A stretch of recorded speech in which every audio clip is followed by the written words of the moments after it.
So good morning. Today is Tuesday, October 6th, 2020. We're going to be talking about the shoulder. And our goals for today are, actually, let me change the view. Yeah, I like the gallery view better. Now I can see you all. So the goals for today are going to be introduction to the major muscles affecting the shoulder region, right? Introduction to what are called passive and active tests, a familiarity with some, bless you, some basic muscle assessments and their terms. And we're going to be talking about various conditions. And basically, you know, by the end of today, you'll have some familiarity with the most common conditions affecting the shoulder, which are going to be sprains, and automobiles. No, tendinitis, tendinopathy, and there's two types of tendinopathy that are pretty common. One is bicipital tendinopathy, and the other is supraspinatus tendinopathy, right? So supraspinatus, so the supraspinatus muscles, and the bicipital tendinopathy, which is the tendinopathy of the bicipital tendon. And then we'll talk a little bit about frozen shoulder. We'll talk about how to assess and diagnose each of these conditions. And if time, we'll go over some restorative exercises. Did I mention? Yeah, and within the assessment and diagnosis, we're going to be talking a little bit about orthopedic evaluations and going over some of those, okay? All right. Any questions before we jump in? Any announcements?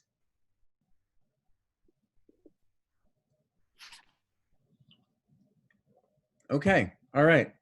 So shoulder today. I think I've listed so I have uploaded the notes for today onto the Canvas. I even just like last minute uploaded an example of a manual muscle test on Canvas at the very bottom. It's for the rhomboid minor. Editing these has been super slow going, but I'm getting there. And so I've just decided actually what I'm going to do for your ease is I'm just going to upload like a whole bunch of them up to my YouTube site, my YouTube channel. So you can get a sense of, you know, this is what they look like. So you don't have to wait because the editing is taking a long time. So I've just decided like, okay, for now, just, you guys just really need to see it. It doesn't have to be like super professional looking. You know, there's like sort of like a long lead head at the beginning, but it's basically, you get to see it. It makes the muscle tests like videos about maybe 20 to 30, maybe 20 seconds longer, but I want to put them up there. Today I'll be loading them up between patients. I was having a lot of trouble yesterday with my internet yesterday at work, so they weren't getting uploaded. But literally, I just made a video for the advanced treatment skills class on Matza needle, which I have put up on the YouTube channel. So if you want to see that, that 5-minute video took me 3 hours to edit. So there was a little bit of a learning curve, but I'm getting there. But the point is I will upload the manual muscle tests of the rhomboid major and minor, the trapezius, the levator scapula, the pectoralis minor and major, the teres minor, the subscapularis, and the deltoids. So I'll be uploading those, so you'll be able to actually see them, which will be like part of like the discussion for this week, right? You guys can choose a manual muscle test as well as an orthopedic evaluation. All right. And I believe I have either in the notes or on another sheet that I can give you, I think that I've uploaded for the orthopedic exams. There's a bunch of orthopedic exams. Really, all you have to do is go to PhysioTutors. There's a few others. I've kind of combed the internet. I've taken a long time to kind of look at, see which ones are the best. And pretty much, oh, that's funny.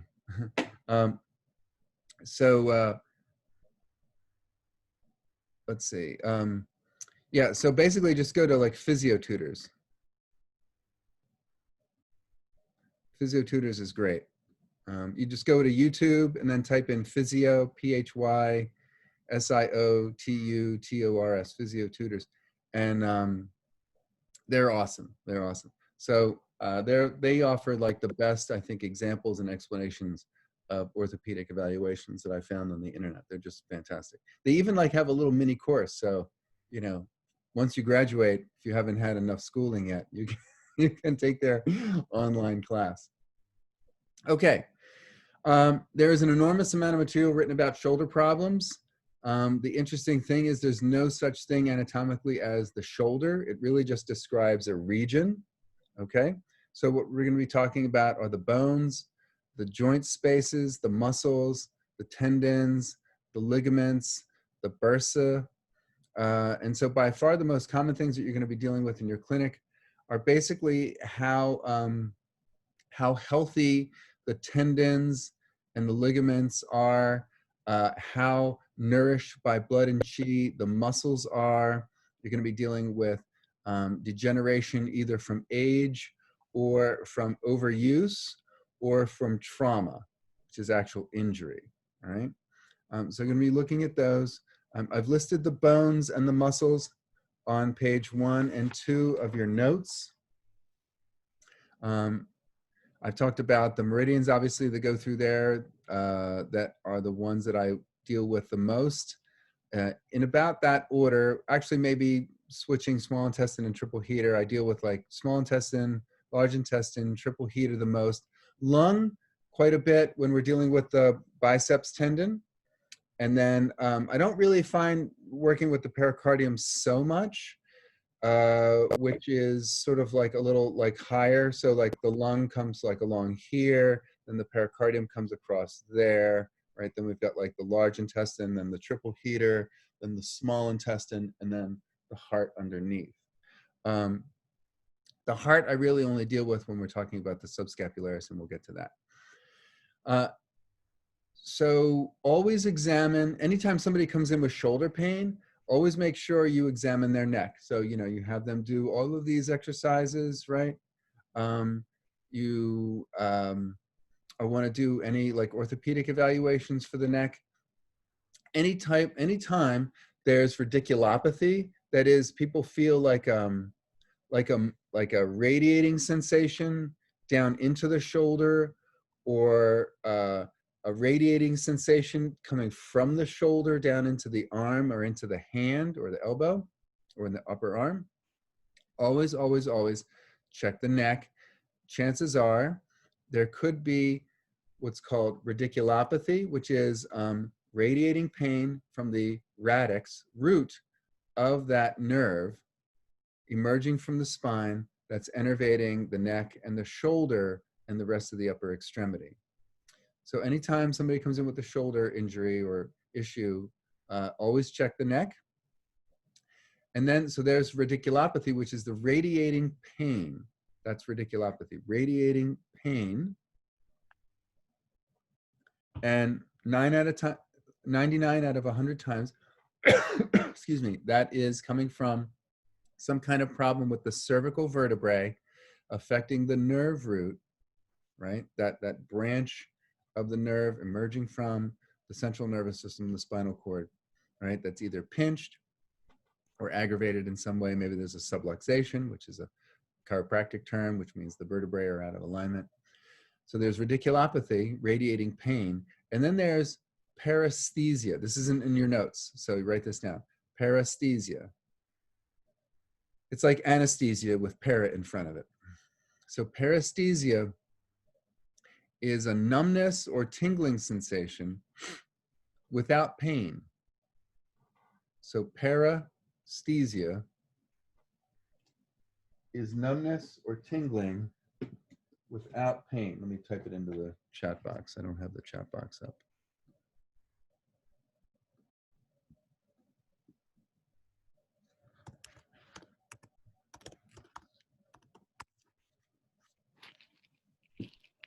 So that is numbness or tingling without pain. That can come from the neck. It can come from like a torqued muscle. It could come from the shoulder joint, somewhere in the shoulder joint area, and that is impinging the nerve or nerves that are moving through the shoulder, right? And there's a lot of them, into the arm. Questions? Yeah, different radiculopathy is radiating pain Yes. regardless of numbness or tingling. Well, there will be numbness and tingling sometimes, but there will also be pain. So with radiculopathy, you get a lot of the symptoms of paresthesia plus pain. Okay, thank you. Right? So like sciatica, or if somebody has a damage to their cervical vertebrae, to the nerve root there, like whiplash, or they fell off their bike, right? And they've, or a bulging disc, right? Or God forbid, a herniated, ruptured disc, right? There's impingement on the nerve root, which is sending numbness, tingling, a radiating sensation with pain. But let's say I, trip and fall on the stairs, or I'm picking something up heavy, or like I take a fall and I outstretch my arms to try and catch myself and I impinge this shoulder area. I may have a radiating sensation, but the radiating itself isn't pain. The pain is not radiating. Okay, that's called paresthesia. If it's pain, then it's radiculopathy with the numbness and the tingling. Okay. All right. So anytime somebody comes in with the shoulder, always check the neck. There may be radiculopathy, radiating pain, as well as tingling and numbness, loss of sensation, or there may just be paresthesia. Paresthesia implies that it's probably not coming from the cervical nerve root, that it's probably a more local phenomena or a muscular phenomena like upstream from the shoulder. And that's not in your notes, so I'm just giving you that. As always, check Akabanis. As always, palpate along the channels, palpate along the area that is between the channels. So you're feeling for changes in the temperature, moisture level, pain, you're feeling for tenderness, you're feeling for how does the tissue feel under your fingers along the meridian? Is it tough? Is it extremely resilient? Is it overly yielding? Then check the areas between the meridians, right? And you're feeling more about the tissue, okay? So, and then again, explore the details as you normally would in the assessment outline, right? Looking at the condition of the chi in the blood, looking at potential internal and external pathogenic factors, examining the primary meridians, the sinew meridians, basically going through that assessment, what makes it better, what makes it worse, what's the patient's psychological and emotional relationship to the pain, right? What's their CSOE, okay? And then you're going to be performing passive tests and active tests. So all your orthopedic evaluations, including the primary and sinew meridian tests, fall under two categories. One's a passive movement test, one's an active movement test. A passive movement test is going to be one in which the practitioner takes over and control of that body area, the limb, the head, and moves the patient's body part with no effort upon the patient. Right? This is basically looking at range of motion that's facilitated by joint flexibility.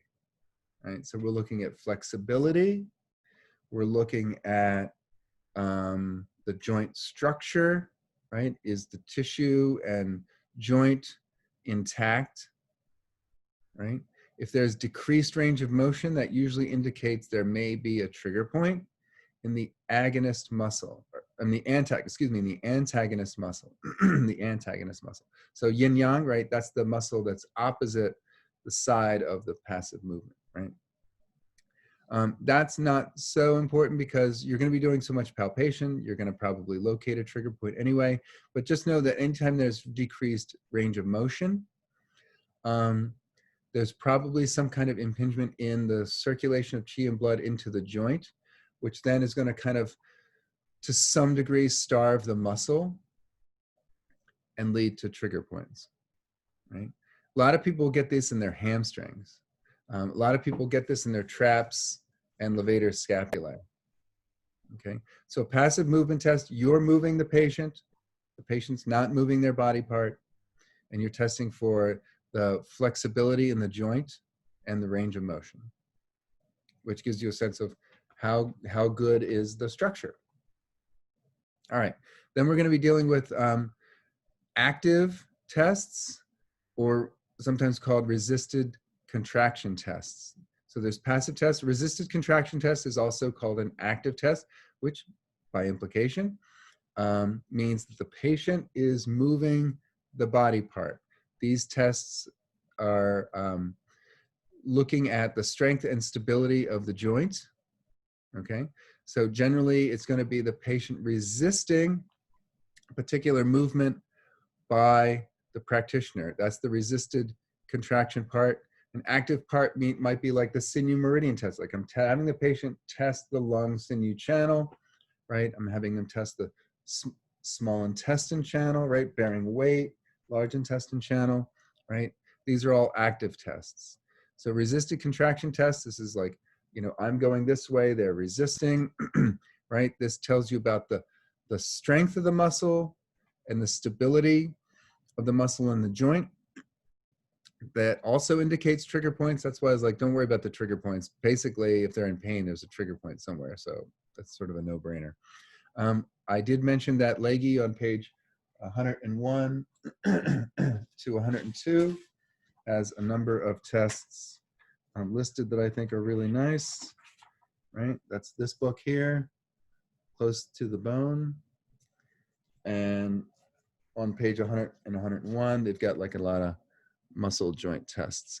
I have also, like I said, I've given you on Canvas a list of manual muscle tests as well as orthopedic evaluations to have as sort of like, you've got them all there with the links as a reference. So, you know, if you download that, you'll have it in your computer. So if you're in the treatment room with somebody, you can just click on those tests and, you know, within 5 minutes, get a good view of that. Most of the tests are like 2 to 3 minutes. If you cut out the explanations generally in the beginning of the physio tutors videos where they talk about the sensitivity and specificity, which we'll get into later, of the tests, and they'll quote studies, blah, blah, blah, blah, blah, blah, et al.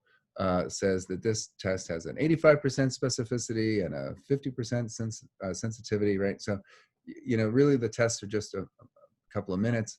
I'm going to be, like I said, uploading all the manual muscle test videos that I've done. I think I've done something around 51 of them. Also send lots of love to Daniel Schreier and his wife, Emily, who were kind enough to go through all of those tests. All right. If you're interested, there's also a nice list of trigger point referral patterns listed in Legge on page 191 and 193, as well as within each section of the body area. And you can also go get Travell and Simon's book. I think it's Travell and Simon's book, Myofascial something or other, and myofascial pain and trigger points, something like that. You can, I think, every now and then, like I see kind of a copy for cheap on eBay. I think I actually have an extra copy on eBay. All right. All right. So it's Chinese medicine. There's going to be a lot of things that are contradictory. You know, that's just part and parcel of the medicine. Again, it's focusing your intention on what it is that you're actually doing. You know, there's some overlap between the primary and sinew meridian test, for example, things like that. So don't ever worry about contradiction and overlap. Again, look at it as an opportunity to experiment with different things with your intention focused in different ways. And then you always go by results. Okay. All right. So I've mentioned, basic primary meridian assessments, where's the pain, what area hurts, what emotions, moods, thoughts, beliefs might be involved. I had a patient just yesterday, new patient. She came in for, what was it? It was some kind of pain. It was either shoulder or, oh yeah, it was like in the mid back pain and area pain around the scapula. And every day on her way to work, like she wakes up, she starts thinking about work. She feels okay. She starts thinking about work, and slowly she gets this like discomfort in her mid back. On her drive to work, I kid you not, on her drive, she like it was such a like a softball setup. On her drive to work, this pain increases. So I'm like, well, is it something about something? Is it something about her car, like the posture in the seat? And she says, no, like it starts actually like when I'm at home and I'm just like walking around like, and I'm like, well, when you're in your car on the weekends and you're not thinking about work, does it hurt? Nope. So, right. I mean, this is not rocket science. So I was like, do you think there may be a relationship between how you feel about your job? I hate my job. Like, okay, there's some chi there. Right. So we had a long discussion about like, there was this vague notion that like the job might be related to her back pain, but she quickly dismissed it, said, oh no, that this is physical. So we had a long talk about how the channels of chi, relate not just to us on a physical level, but all that you know about mental and emotional and spirit level correspondences. It's a resonance medicine. So anyway, honest to God, you're going to have patients like this. Sometimes it's like they were in a car accident or they had a sports injury. But sometimes there's a sports injury where, maybe at the time of the injury or on a more grand scheme of things, maybe they're feeling like intense pressure to perform and they're not really having much fun, and their whole identity and validity as a human being is around their performance on the athletic field. That's that figures heavily into whether a muscle is weak or overly tensed and therefore susceptible to injury. And I see it time and time again. Split second before an injury, a shoulder injury happened, um, something went through their mind that like contracted their heart. Happens. So oftentimes before somebody has a fall, that's something like something's going through their mind. Not always, right? So anyway, you've got your muscle assessments on the bottom of page 3. We talk about flexion, extension, adduction, abduction, internal and external rotation. All right. So these are just,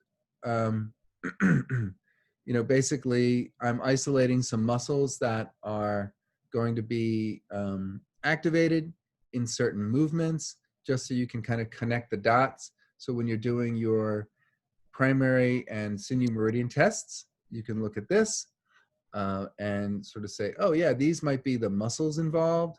And therefore, I can now associate these muscles with these sinew channels.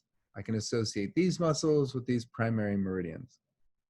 So if somebody tests positive for like a lung sinew meridian movement, right?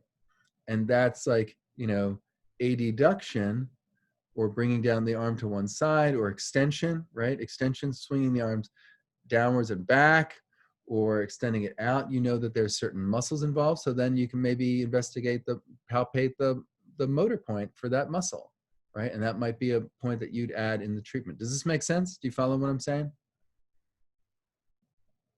Right? So a certain movement brings about a certain discomfort.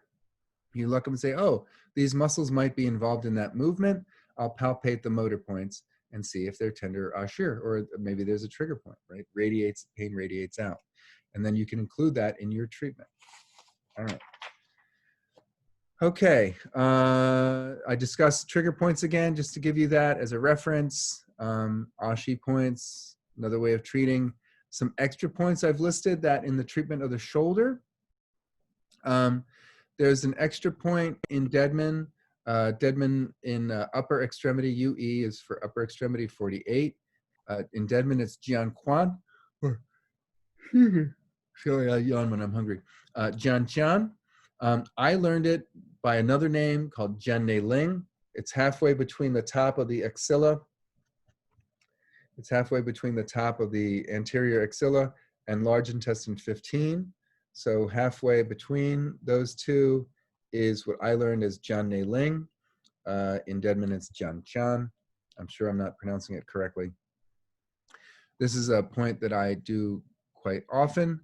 And then there's also another one just lateral to the tip of the coracoid process in the joint, right?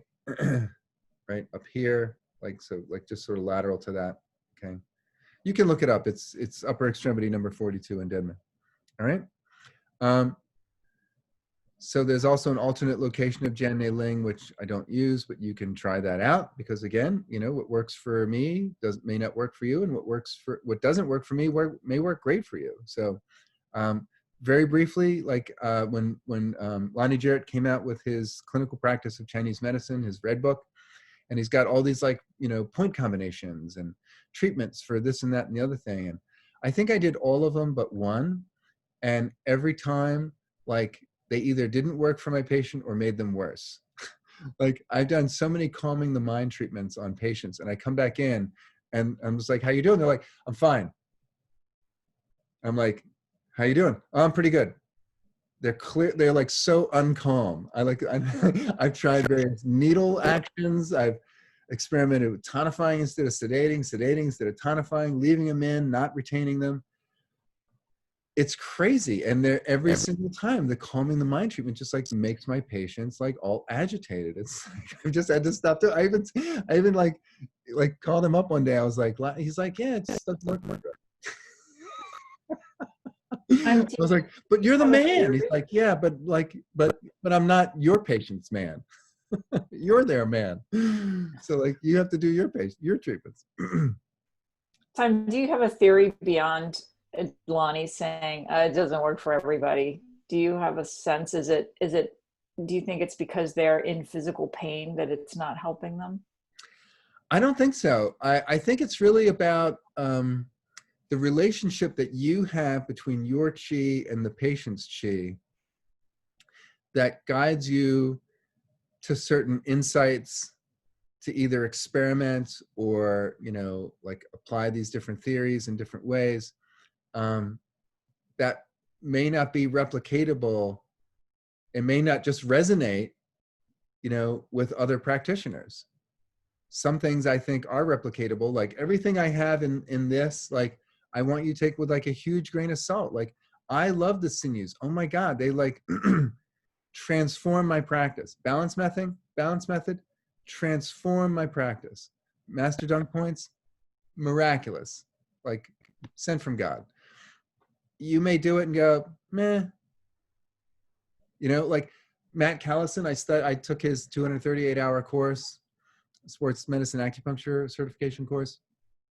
And he has this thing called like the myotomal arc, which is about like Huatou Jiaji points and then these like sort of motor points and then Ashi points and then maybe some other constitutional points that we would recognize like points on it, like a G-clef point or a Harari point or something like that.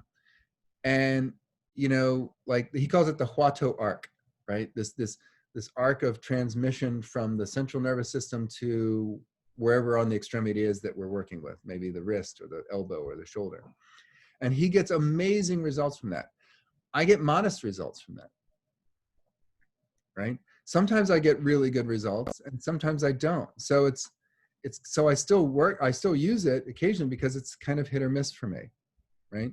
So, you know, treatment strategies that work great for me may or may not work well for you. Don't feel like you're screwing up. You know, apply clinical thinking, needle retention, depth of needling, especially with master dunk points. You have to reach the appropriate depth. If you're dealing with skin issues, you have to needle at the skin level.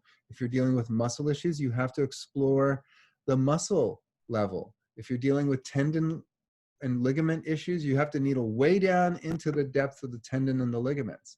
If you're dealing with bone, you got to needle into the periosteum of the bone, or this like bone shaving where you're needling points like right up against the edge of the bone. Um, you know, that makes a difference. So, but try it out. Apply your clinical thinking. Like maybe it's needle retention, maybe it's needle action. Maybe it's like the body position with the patients in. Have fun, explore. Don't like get all right. I mean, like just look at it as an opportunity for exploration. Like don't get flipped out. Like don't contract your chi when you're in the. If you need to, like go outside, go wash your face, right? Look in the mirror, give yourself a pep talk, and get back in there. You know what I mean? Like don't worry about it. It's just acupuncture. It's not surgery. Right? Surgery, then yeah, that's serious. All right.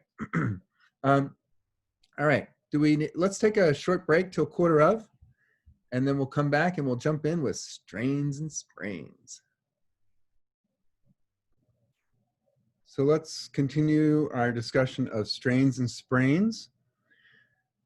So basically, among athletes, people who do workouts in the gym, people who do a lot of CrossFit, or people who have very physically demanding jobs,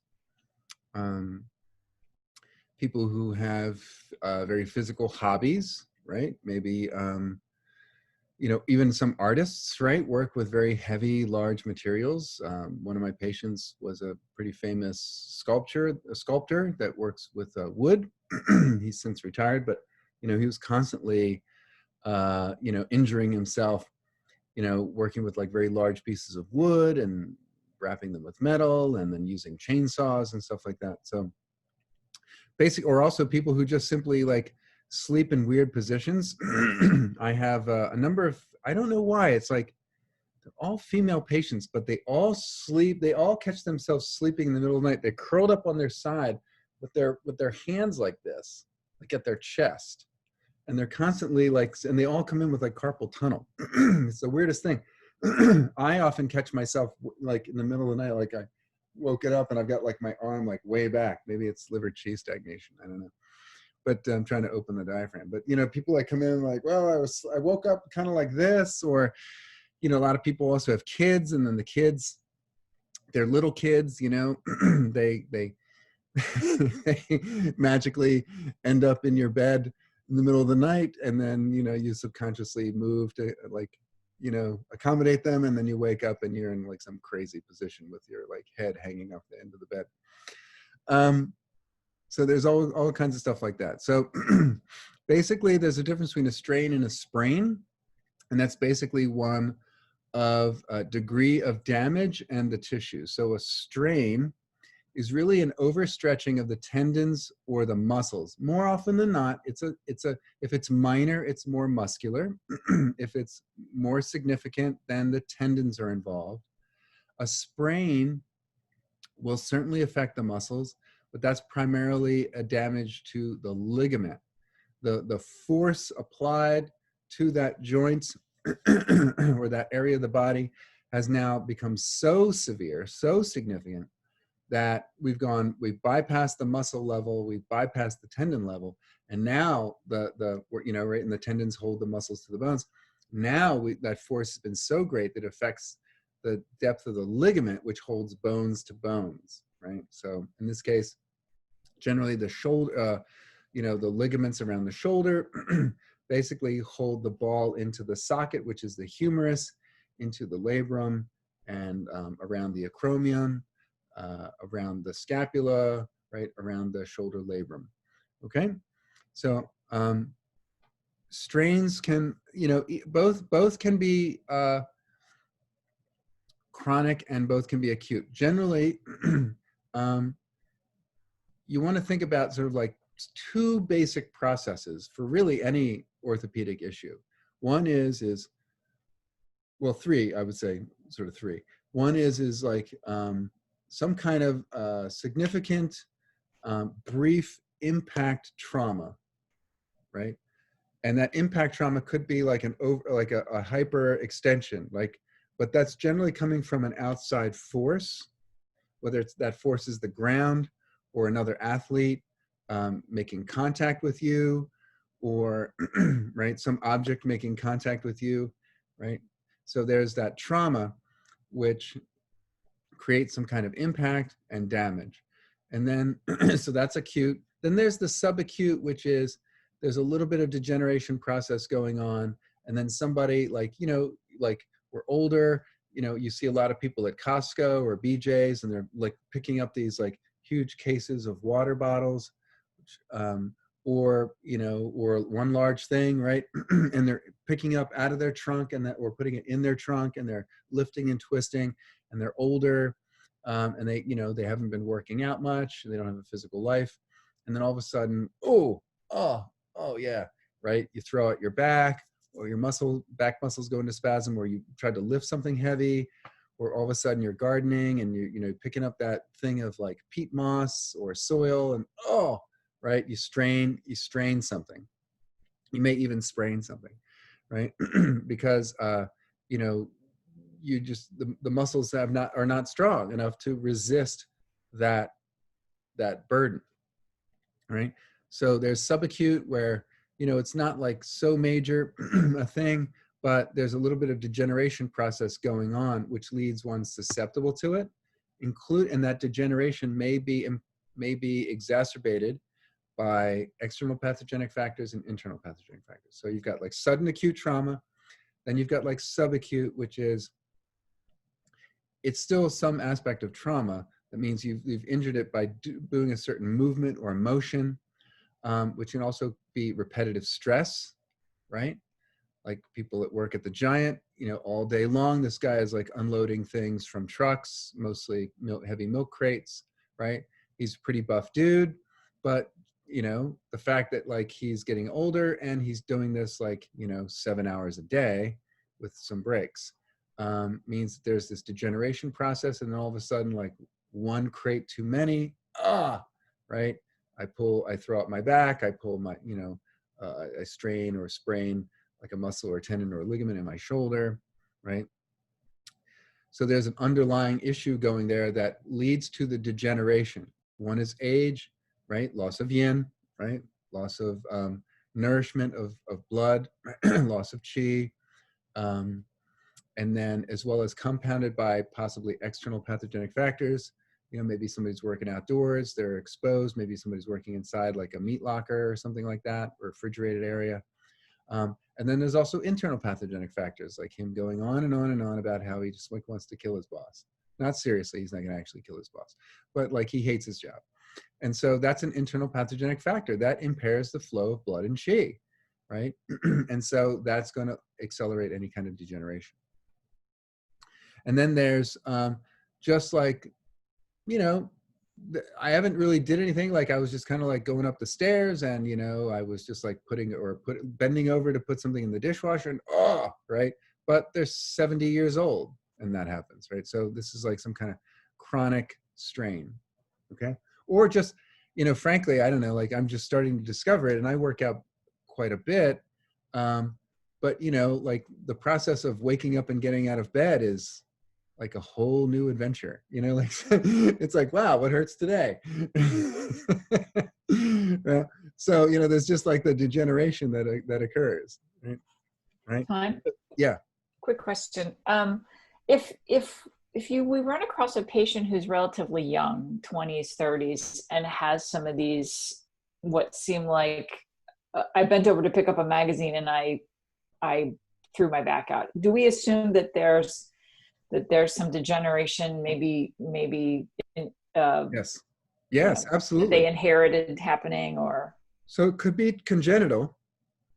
They could have inherited it, like a certain weakness of certain ligaments or tendons or muscles, but if it's congenital, it's probably going to more affect the bones and the ligaments. And if that makes sense, if you think about congenital, kidney, jing, bones, ligaments have a resonance with the water, with the kidney. Or they could have had a history of trauma, right? Like, like when I met Johnny Unitas, who was like he was just like the man when I was a kid, right? He was the quarterback for the Baltimore Colts back when the Colts were in Baltimore. And so he was a quarterback. And when I met him, he was, pretty far along in his age. I don't know how old he was, but he could not hold a cup of coffee in his right hand. He could not hold a cup of coffee in his right hand. If he wanted to hold something, he had to pick it up with his left. because he's had so many impact injuries, like driven to the turf, by an opposing linesman, damaging the shoulder, banging on his elbow, right? Crushing his hand, impact injuries, somebody like, 250 pounds running at like 15 miles an hour and plowing into you, every Sunday for, how many years, do the math, right? Plus all the repetitive strain, right? Affect wearing down the tissue in here, right? So congenital, history of trauma, and then, or history of overuse with inappropriate or insufficient treatment. So congenital issues, history of trauma, and or overuse, repetitive strain, right? Like I treat this one guy, he's a quarterback, or was a quarterback, he's 40 now. And, we work on his shoulder quite a bit. Why? Because he was taking ice baths, or he's taking an ice pack and taping it to his shoulder. Inappropriate and insufficient treatment, leading to external pathogenic factor, invading at a deep level, then affecting the substances, the chi first, then the blood, then the marrow and the nerves, right? And then eventually the health of the tendons and ligaments as they get starved of blood and chi from poor circulation from ice. So congenital issues, history of trauma, history of overuse, all of those with also like a history of insufficient or inappropriate treatment. Does that make sense? That's a great question. All right. So joint strain is the overstretching or tearing even of the muscles and the tendons, which also includes the body's response, right? So the body's going to have an inflammatory response. Very briefly, in Western medicine and Eastern medicine, this is the biggest difference. In Western medicine, inflammation is the enemy. In Eastern medicine, inflammation is a natural healing response. You want to help it along, but you don't want to stop it, right? Because heat, as you know, as I've said, is damaging to physical structure, right? Long-term external pathogenic factor, cold becomes hot, right? Hot like stimulates a response by the body to send more moisture.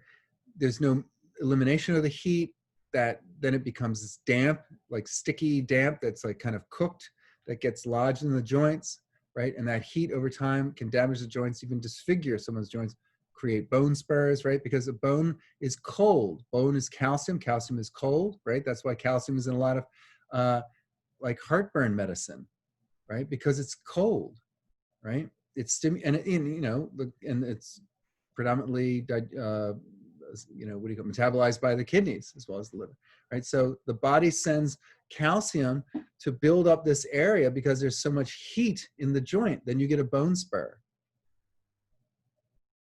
right? Which can be treated with herbs and acupuncture, but it takes a long time. So that's a joint strain, right?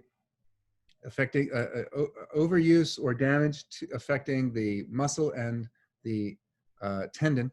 Then you have a sprain, which is an overstretching or tearing of the ligaments. And in this case, mostly the glenohumeral joint, which is the ball and socket, right?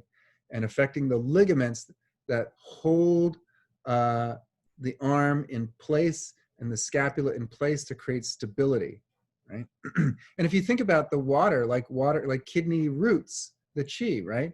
Well, ligaments root the bones, right? They root the bone to the other bone. So there's stability, right? Interestingly enough, right? Kidney, like responsible for the creation and generation of power, skill, and ability stem from it. So think about it, if your ligaments are intact, right? You've got stability.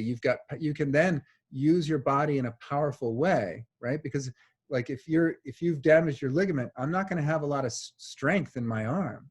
If I've torn or overstretched a ligament in here, I'm not going to have much strength. I'm not going to, like people get shoulder surgery, like to repair torn ligaments, or knee surgery. What do they say? Don't lift anything heavy, right?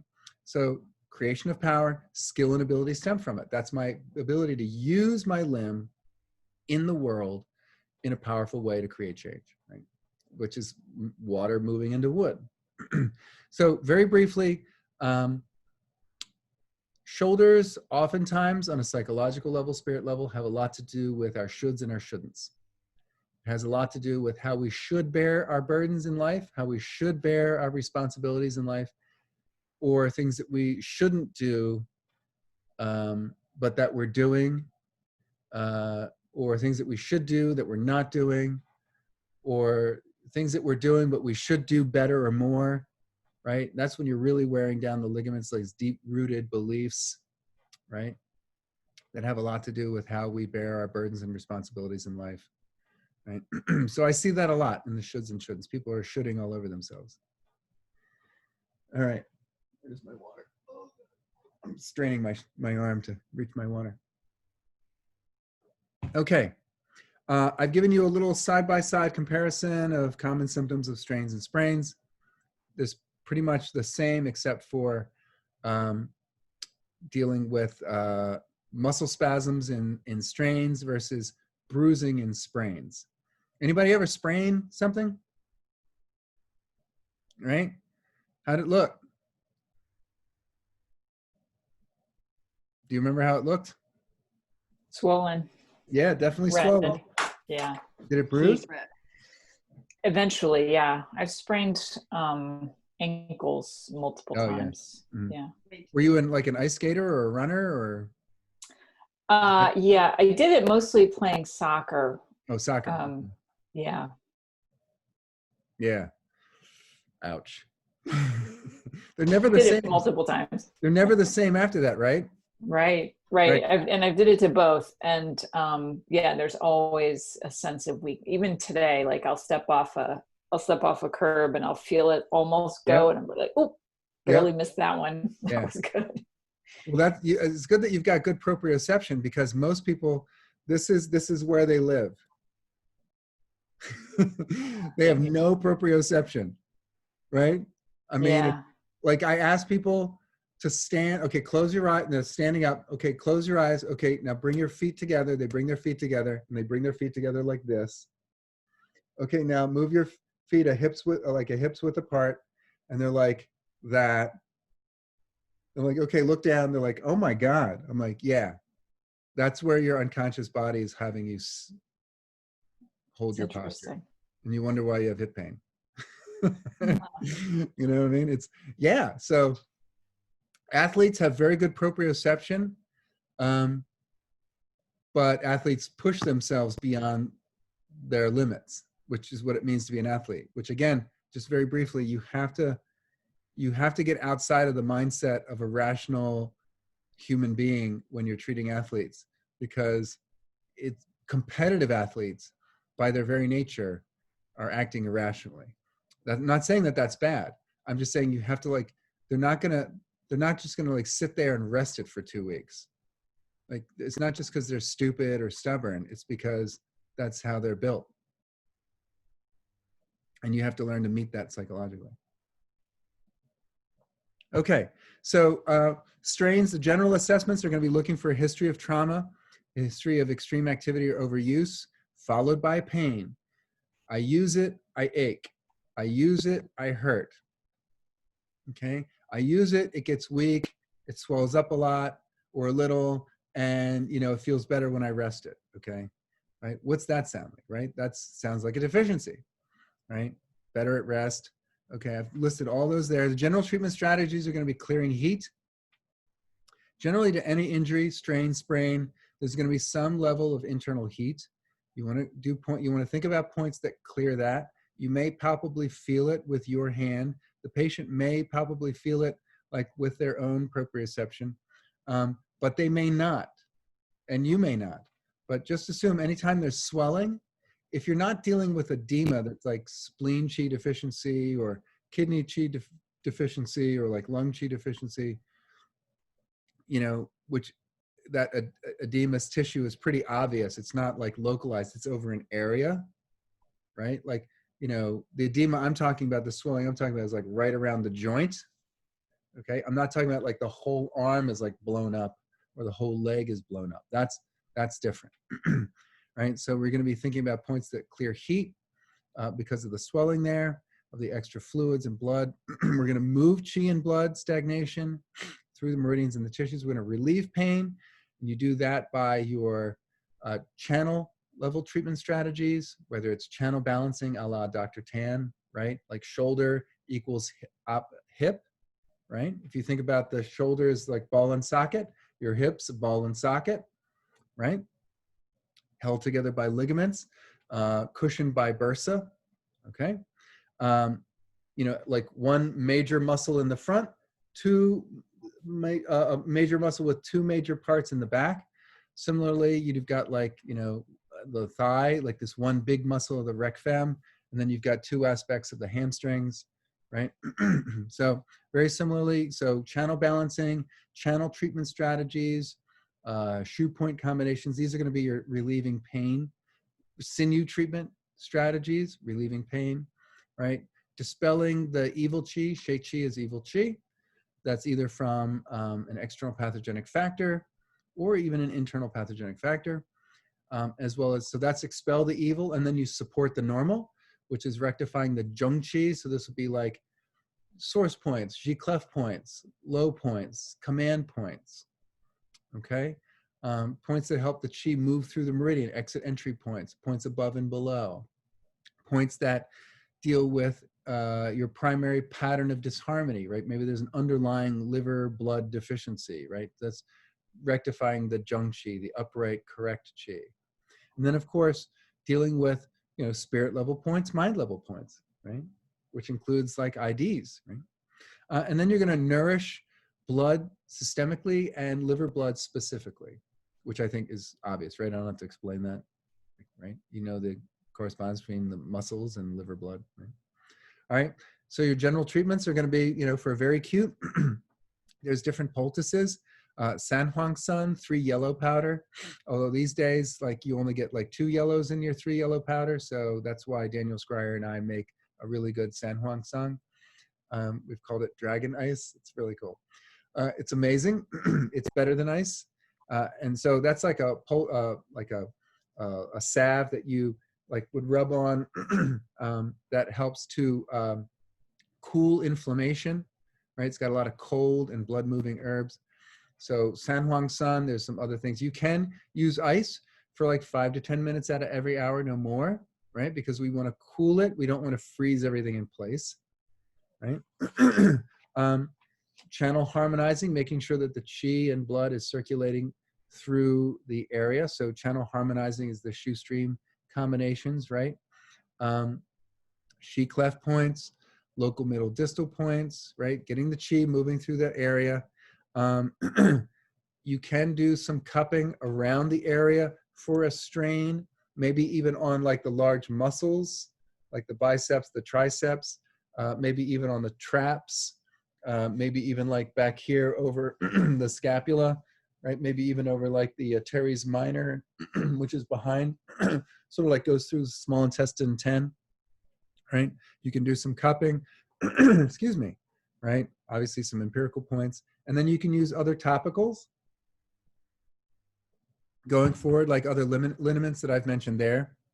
Ditdat jiao or ditdat ju literally means hit fall wine or strike fall wine, when you get hit and fall down, right? Which is very common in martial arts, right? Listed some other things. There's also these pain relieving plasters. It's not super easy to get that over the shoulder, but some are a little bit easier than others. The Whitey patch, WHITEE patch, because they're white. Those are really amazing and outstanding and extremely expensive. So maybe sell off some jewelry that you're not using and get a bunch of Whitey patches. They're really amazing. There's also good, of course, it's made in America, the Pain Terminator, you know, because only Americans talk like that. That's a really good patch. There's also other ones. I like the Huato patches. Those are good. Sheng are good. These are all listed. We'll go over these in the topicals. All right.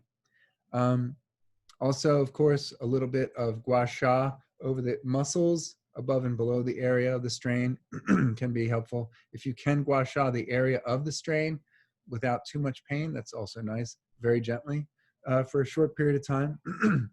Excuse me. And then also massage. Massage is great, very simple massage. All right. All right, so sprains, now you've gotten into the level of the ligaments. There's some severe, like minor or severe tearing of the ligament. Now the joint is unstable. So this is where people are going to feel like it, like, oh, like, you know, Teresa mentioned, oh, wait, it might give out. You know, it might roll on me, or you might feel like, you know, like I'm lifting something and I feel like all of a sudden, like my arm's going to buckle and I might drop something. And they feel a loss of strength and power. So that's a very common symptom of that. Anytime someone says, yeah, there's a lot of weakness, you want to suspect tendons and definitely ligaments, okay? So similarly to basically the strain, just more of it. Clearing heat, moving qi and blood stagnation, relieving pain through your channel treatment strategies, dispelling any potential external pathogenic factors. So this might be like a Jing-Well point, which also has a secondary benefit, additional benefit of opening the sinew meridians, right?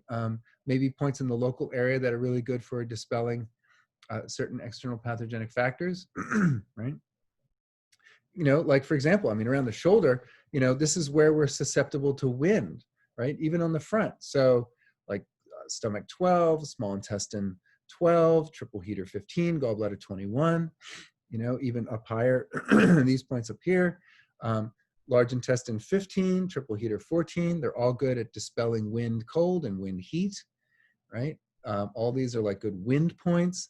Even large intestine 14, large intestines 11 is really good for moving qi through the channel, as well as resolving heat and even damp heat, right? So, you know, you know your point functions, so we're learning them. So just keep looking around at what's in the neighborhood, and then look and see if, you know, one of the top 1 or 2 indications in Deadman or some other book is dealing with an external pathogenic factor. And there's your one. Yeah, there's a point you can use. So with the ligament damage on a sprain, this is where RICE was developed. RICE is rest, ice, compression, and elevation. Interestingly enough, the doctor who came up with RICE says, you know something? It's been about 30 years since I came up with this. I realized like ice is not so great.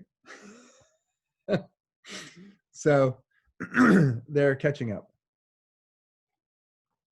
So so ice is not horrible. You know, it's the world's oldest poultice probably, next to like arnica, but only in small doses, right? Every medicine has its dosage. So the medicine of ice has a dosage of 5 to 10 minutes per hour, okay? Followed by movement, gentle, non-weight bearing movement. Why? Stimulate circulation. Even maybe add a little bit of heat, just like a touch of heat for a few minutes, right? To invigorate the qi and the blood flow back in there through the joint. Because why? Ligaments are very poorly innervated and very poorly, I don't know, circulated. There's not a lot of there's not a lot of blood going to the ligaments, right? You know, it's a very hard cartilaginous tissue, so there's not a lot of blood circulating through it. There may not be hardly any blood circulating through it, just a little tiny bit. And it doesn't circulate the way it does through the muscles, and even to some degree the tendons, or at least where the tendons meet the muscle in the fascia. So this is an area that needs, it's going to take like, again, water, slow to move, right? Bones, slower to heal. Ligaments, a little faster to heal than bones, all right? So this is where they're going to have to rest, rest, rest, rest, rest, rest, rest, and rest some more, which is going to drive some people crazy. So you got to give them something to do. And what you want to give them to do are just very gentle stretching exercises, non-weight bearing exercises, qigong, other types of exercises where they're not using strength, but they're using mobility.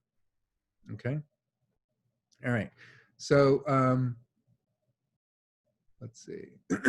Let's keep going. So I want to go over like two basic types of tendon issues, right? Two types of tendinopathies. So I'll let you read through like the whole terminology about tendonitis, tendinopathy. Long story short, any apathy means pain. Apathy does not mean indifference. It does by itself, but tendinopathy is not indifference of the tendon. It's pain in the tendon, right? Itis means swelling, right? Hepatitis, right? Brainitis, right? Ankleitis. Those are all swellings. Inflammation, excuse me. Inflammation and heat. Okay. So in the notes on page 7, I talk a lot about, overuse, frequent shoulder problems, excuse me, muscle imbalances. I talk about the rotator cuff muscles, excuse me. Excuse me, I don't know what's going on.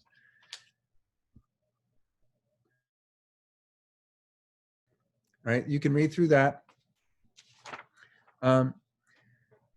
Which leads us to the supraspinatus tendinopathy. Okay, so the supraspinatus muscle is this muscle just above the spine. That's the spin in the supraspinatus.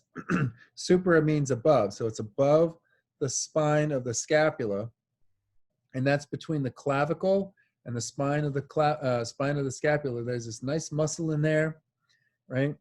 You can feel it if you press down.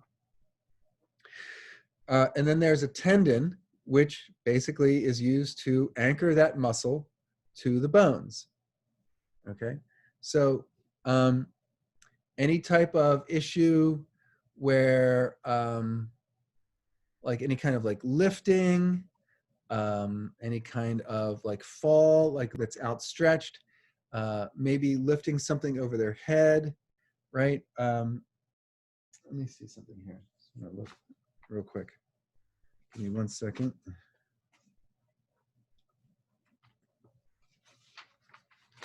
Yeah. So this is for the supraspinatus is a shoulder abductor, which means it allows us to move our arm up and away from the body, right? Okay. So it controls that. Here's a nice picture of it on the manual muscle test manual. So here's the supraspinatus muscle, right? That is a shoulder abductor, okay? And the motor point for this just happens to be around small intestine 12, all right? So the antagonist muscles for the supraspinatus are the teres minor and major, which are these muscles that attach the scapula to the humerus, right, this way. Okay, so here's the supraspinatus. So the antagonists, right, so as I'm pulling my arm away, there's also muscles that make sure that are adductors, right, that make sure that it doesn't like just, lose it and go too far, right? It keeps it in check, right? So that's the teres minor and major that go this way, right? As well as the pectoralis major in the front and, the teres minor and major in the back. That's yin yang, right? So this is the supraspinatus muscle and then the tendon that attaches that to the humerus, as well as the medial edge of the scapula, right? So the tendon that we're talking about is mostly this one out here, okay? The supraspinatus tendon. More often than not, this is like an acute strain. It can be sprained, but more often than not, it's an acute strain, overuse, lifting, some kind of exercise. So there's different ways of assessing it. So one is the supraspinatus manual muscle test. So I'm going to upload those. But basically, the supraspinatus manual muscle test is you would kind of have the patient, let me see if I can do this here. You would have the patient lying on their back, right? You pull their arm out about, I don't know, 25 to 30 degrees of abduction. So it's like I'm on my back. I've got my arm out about 25 to 30 degrees, right? Like this to my side. And then maybe like a little up. And then basically I'm driving that arm from, I've got my other arm here and I'm driving that arm down to the patient's hip. So it's like kind of like bringing their arm down like this, right? Because it's an abductor, right? So the patient's resistance is going to be this way. I'm going that way. So if I'm resisting it, I'm trying to abduct my arm, and that's what this supraspinatus muscle does. All right. So I'll upload that manual muscle test. So that's one of the first things I test. If someone says, hey, it hurts when I like reach out like that, right? So you've got extension, right? So that's Taiyang, right? You've got like lifting it up like that, which, in your primary meridian test, that's going to tell you something, right? Mostly I think it's, what is that? Like that outreach, I'm blanking out. I think that extension is like, yeah, that's actually lung, large intestine, and CV when I'm going out from my hip, right? So that's why I'm saying there's going to be all kinds of like weird contradictions, right? So, but you're looking at it from a certain perspective. So from a certain perspective, I'm dealing with the ability of the muscle itself in a Western framework to like abduct, right? So that's the supraspinatus. Also, the motor point is on the small intestine. So also that does kind of line up. This is extension, right? So that's a test for the sinew channel for the small intestine. Taiyang is extension, okay? But it may also hurt bearing weight, maybe even just bearing the weight of your own arm. And that's Yang Ming, that's large intestine, right? So, there you go. So there's a lot of factors that might be involved. You're also going to be doing things like the painful arc test, which is basically you're having the patient bring their arm out up to like about there, right? And so if there's pain between about 60 degrees, so if this is 90, this is about 60, right? To 120, right? So that's about like there, right? So like from there to there, if that hurts and they feel it along here, maybe like a pinching, there may even be like a clicking, but it has to be like painful. It's the painful arc test, not the clicking arc test, right? So there has to be pain. Then you know that that it's probably something going on with either the bursa or the supraspinatus muscle. Again, where do they feel it? If they feel it sort of like more back in here and into the joint, right? The supraspinatus may be involved. If the pain is only present like after 90 degrees, like more like around 110 to 120 degrees, right? That's probably what's called the acromioclavicular joint lesion. So in that last 10 to 20 degrees, if that's where it really hurts, you may want to actually look at the AC joint, the acromioclavicular joint, where the acromion and the clavicle meet. So here's like the clavicle coming this way, and then the acromion coming that way, right? And where they meet, there's a little joint there. It's not far from large intestine 16. Also, it's a sort of between large intestine 16 and 15, right? If they feel it like up in this range, that's where the lesion might be. That's where the tear might be more on the AC, the acromioclavicular joint, right? But like if it's like between like 160 and 120, you can definitely suspect the supraspinatus muscle. Then how do you narrow down your assessment? By then doing palpation, by then doing the other tests like the Hawkins-Kennedy test or the NIRS test or the empty can test. We're going to be going over those, right? So like a way you're kind of narrowing down, and also palpation, right? And then also you suspect a certain thing, so you treat it a certain way, and if it gets better, then you know it was that, right? So that's the painful arc test. The supraspinatus or empty can test is basically the arm is abducted out to like 90 degrees, and then you want the palm facing up, okay? And basically what the, let me just read something really quick.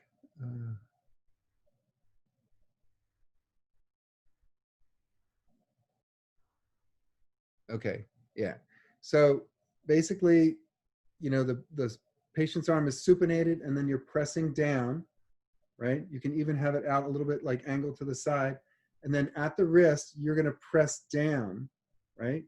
And then you're gonna have them do it again where patient internally rotates, right? Pronates. And then you also apply resistance that way as well.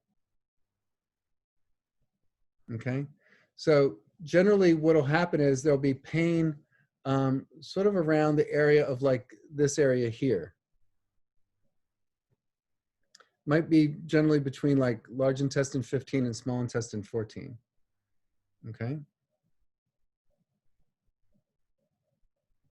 All right. So that's the supraspinatus test. Sometimes it's called the empty can test, right? So in one way, you just have them supinate and extend, and you're pressing down, and then you have them rotate with resistance. Okay. So even sometimes with some people, if it's really severe, just them twisting like this will really hurt. And interestingly enough, that's also the triple heater sinew meridian test, right? So then what do? Well, is this more the supraspinatus involving the triple heater sinew meridian? So what I do is then I jam my thumb or my finger into triple heater 1, and then I have them redo the test. Oh, that's better. Then I know it's the triple heater sinew meridian involved, as well as then I'm going to palpate around here and see if this is involved too. Or maybe, you know, I suspect the small intestine, because the supraspinatus, the small intestine 12, you know, small intestine goes through the supraspinatus. I wonder if it's a sinew meridian like that on extension, right? Maybe if it's just, maybe it's more about holding it out than the twisting, right? So then I jam my finger into small intestine 1, and then I have them repeat the test. Yeah, it's not really much better. Small intestine's not involved. Oh, that's a lot better. Small intestine's involved. So you can treat more than one sinew meridian in a treatment. So then I might do, then I, you know, continue my assessment, right?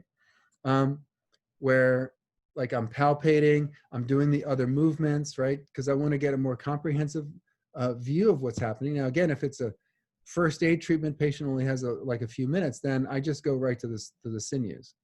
But you can put in small intestine 1, triple heater 1. They're both 3-arm yang, so they have the same gathering point, which is the area between like gallbladder 13 and stomach 8, right? So I put in small intestine 1, I put in triple heater 1, I put in like a couple of points along here in the area of like gallbladder 13, stomach 8, right? That's the gathering point, right? Then I kind of go, then I have them retest. Okay, it's 50% better. Okay, so now I palpate this area. Oh, you know, small intestine 12, that's really sore. And the small intestine, the supraspinatus manual muscle test tested really weak, right? You know, I went to like bring their arm down. There was like no resistance, right? Okay, so now I do, you can just do like a simple in and out, perpendicular insertion of small intestine 12, the motor point. You can also use a pointer plus, so put the needle in. You get these like pointer plus, sort of like these electrical wands, right? Where you turn it on and you just kind of like touch the tip of the handle of the needle and it kind of zaps the muscle, right? Anywhere from like 2 to 10 hertz, right? Or I could combine, I could like palpate around. Yeah, there's a lot of soreness around here. Small intestine 10 is sore, small intestine 11 is sore. So I can hook these up to E-stim, right, for like 5 minutes, about 2 hertz, right? Or I could just, you know, I don't have any of that stuff. I'll just needle small intestine 12, just get it to vesiculate, just a little bit of lift and thrust, just a little tiny bit of movement, you know, to get to activate the muscle. And then you can either withdraw the needle immediately or leave it in for like about 5 minutes or 10 minutes, right? 5 minutes is usually pretty good, right? So obviously I'm not having them move much with this needle in here, but then I can palpate my command points like G-clef points, right? I can palpate the low point. Is that tender? If it's super tender, like the large intestine, low point is large intestine 6, right? Or small intestine 6, right? So I can needle those. Okay, I've got about like 80% of it. Now I may want to throw in some channel balancing points where I go distally, right? So if this is the area of pain, that corresponds to the opposite hip. If the area of pain is more around large intestine, I can look at stomach, Yangming, right? That's around stomach 30, 31 area, right? You know what? It's hard to get to the hip, so I do reverse image. So the joint I want to deal with is the ankle. So I'm working with the area around stomach 41. So I palpate that area really firmly, right? Maybe have them feel into it. Oh, that actually feels better. So I needle stomach 41, or a couple of points along that stomach 41 area in the ankle joint along the stomach, right? If it's more back here, triple heater, right? That's gallbladder, opposite side. So gallbladder points along the lateral aspect of the opposite hip, or it's hard to get to the hip. So, you know, I go back and do the ankle joint. So points around, you know, in between, say, gallbladder 40 and gallbladder 39. Do you see how I'm working it?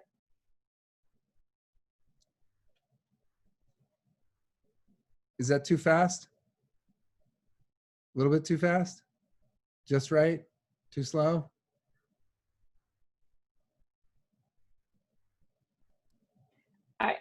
For me, only speaking for myself, this is something I have to just digest over time. So it almost doesn't matter how fast or slow you go Okay. in the lectures. All right. So I've given you under treatments, sort of like in that list, I've gone to great pains to show you sort of like what I list first is generally what I do first. And then there's an area in the middle where it's not so much I do this, this, this, and then this. It's more like, okay, so like if you look down on page 8 under treatment, once I get to like the Huato Jiaji points, so actually like I generally will do the sinew meridians first. More often than not, it's going to be the small intestine and or large intestine. It may be the triple heater. It may be that empty can test. Wow, that's really hurts. So what I decide to do first is based on what hurts the most. So what test creates the most discomfort? Whatever that indicates, that's what I treat first. Whatever that indicates, that's what I treat first. If I'm testing the primary meridian test and that hurts more than any other test, then I'm going to be doing the tonification points on that meridian. If the sinew meridian movement hurts the most, I do a sinew meridian treatment first. If it's like one of the manual muscle test or the orthopedic evaluations, then I treat what that implies the first, which might be like the motor point or Ashi points along the muscle. Okay. Motor points, Ashi points along the muscle. Okay. So whatever hurts the most, that's what I do first. I've included the Huato Jiaji points between C5 and T1 because there may be times when moving it, like at rest, there's no numbness or tingling or radiculopathy, but like when I move it, then I get numbness and tingling, or I may even get a radiating pain through that area. Then that implies that the issue may have originally come from the neck, but is showing up in this area, in the supraspinatus, right? This is the same with the bicipital tendon. All these principles still apply.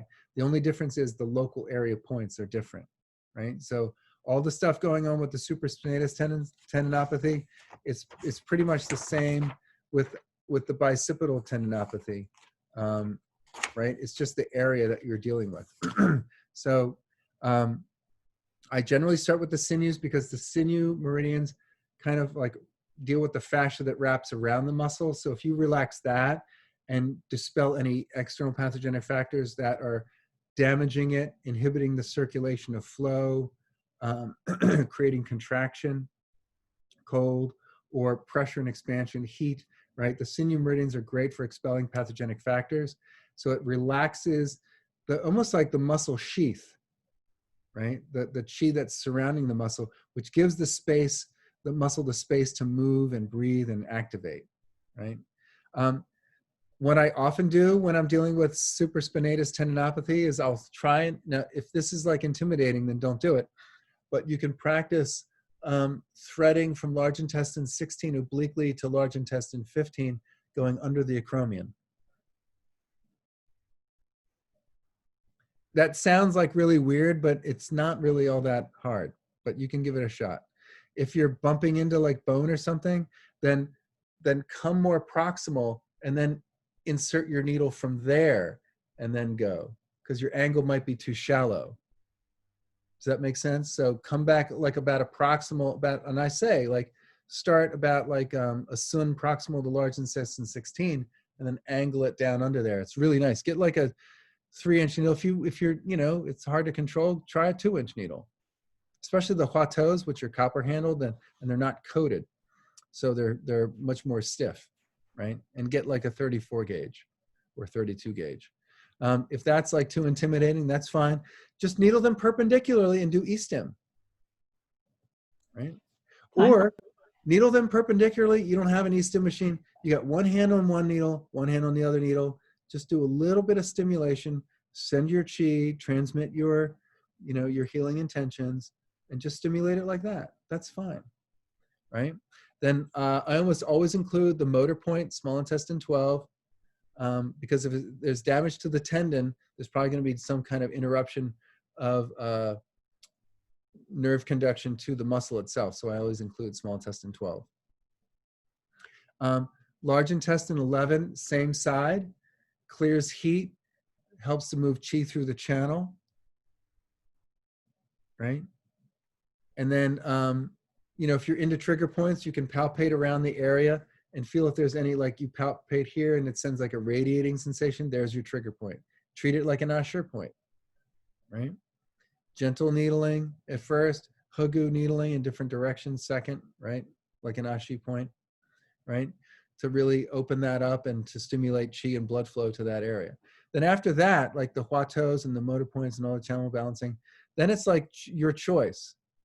And Huatos you may not want to really include if they're feeling any kind of improvement in these first treatments you've done, like in that treatment. You can do all of this in one treatment, by the way, like in one visit. But if it's not at all getting better, then the neck is probably involved. So you may want to do the Huatos. And then the channel balancing, if you want or need it, right?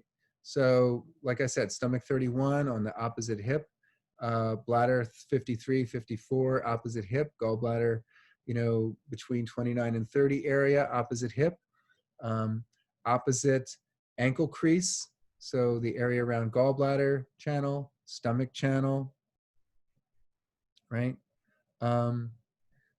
Bladder channel, around bladder 60 area, okay, to 59.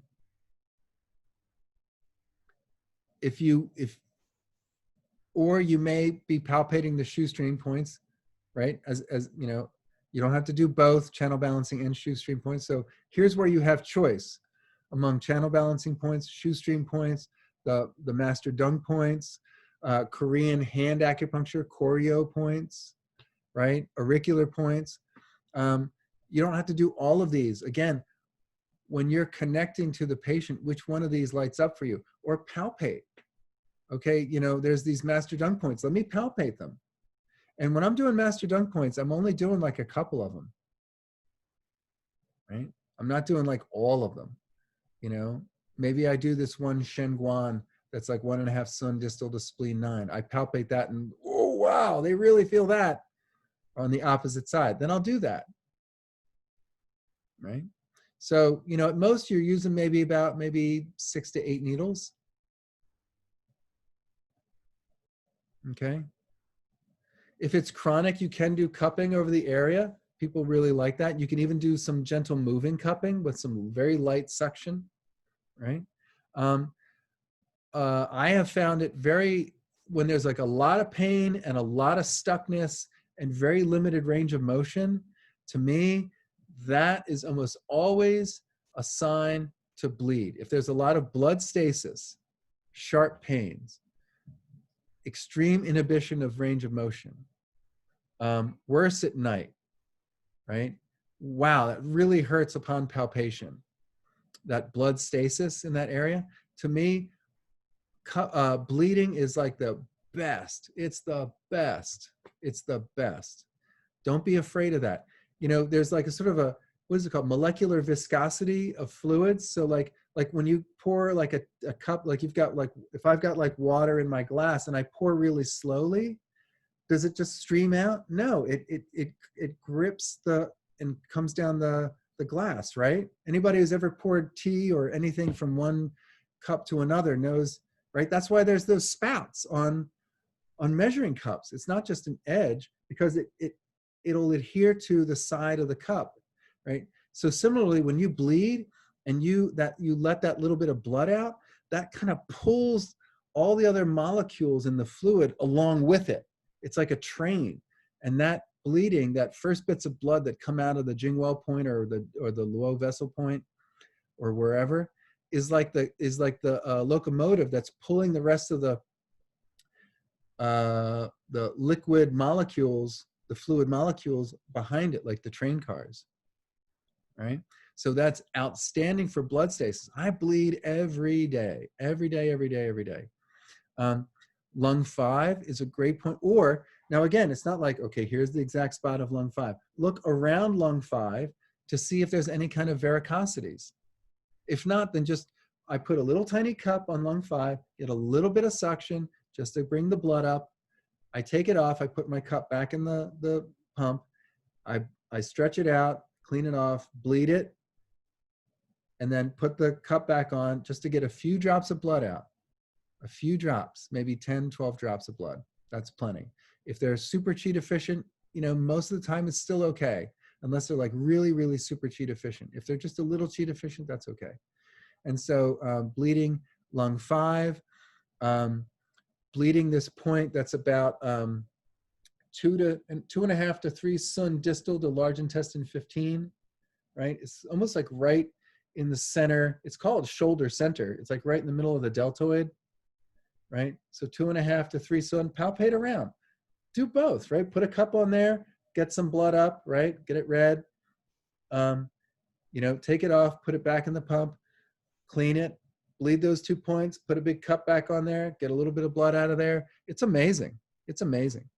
And then blood nourishing points, liver blood nourishing points, and liver Qi stagnation points may be very helpful systemically for this patient, as well as herbs, you know, to clear heat, to supplement the blood, right, to move the Qi. So a good, oh, thank you. Yes, I brought this down because I wanted to show you a good source of Master Dong points. There's a bunch of books out there. You don't have to get the 6th edition. That's what this is. The 6th edition has like an extra section on like palm diagnosis, but honestly, any edition of this is going to be awesome. And it's by McCann and Ross. And these are the 2 guys. I love the picture of Ross. He's like, I'm a very cool man from Europe. What is the title? What is the title again? Practical Atlas of. Yeah. Thank you. If you look, eLotus from time to time has some like free webinars by McCann. He's great. He's also got a great book called Pricking the Vessels. Changed my practice. Change my practice. If you have an orthopedic practice, or if you're dealing with people's pain or any kind of blood stasis, even like geriatric, you got to bleed people, man. You got to do it. You got to do it. Internal organ issues, bleed them. Gynecological issues, oh my God, bleed them all the time. All right. Do we need to take a short break? You want to come back at like 11? Come back at 11. So I just want to back up just a bit and just remind you that when people are talking about the rotator cuff, right, where the ball meets the socket, right, and is held in place, you're basically going to be looking at about like sort of like 4 tendons that are converging to create stability for the humerus to stay attached to the labrum and the socket of the shoulder. And you're going to be looking at the supraspinatus tendon, the infraspinatus tendon, right? That comes from the infraspinatus muscle, which is the muscle that goes sort of like through the whole body of the scapula, right? Infra within. The infraspinatus, the supraspinatus, the teres minor tendon, which again is like attaching the scapula to the humerus this way, which would like kind of cross small intestine 10 and just above small intestine 9, as well as the subscapularis, right? So you've got these muscles and tendons of the supraspinatus, infraspinatus, the subscapularis, and the teres minor. So these are like the 4 main anchors. So anytime somebody's got like rotator cuff injuries or injury where it just hurts to like move your shoulder, arm around, right? You're gonna be looking at these 4 major things, all right? In my experience, and then minorly to the front, the biceps tendon, right, is like the 5th, okay? In my experience, the most common ones are supraspinatus tendinopathy on the back and bicipital tendinopathy on the front. Those are like in my clinic, that's what I see the most of.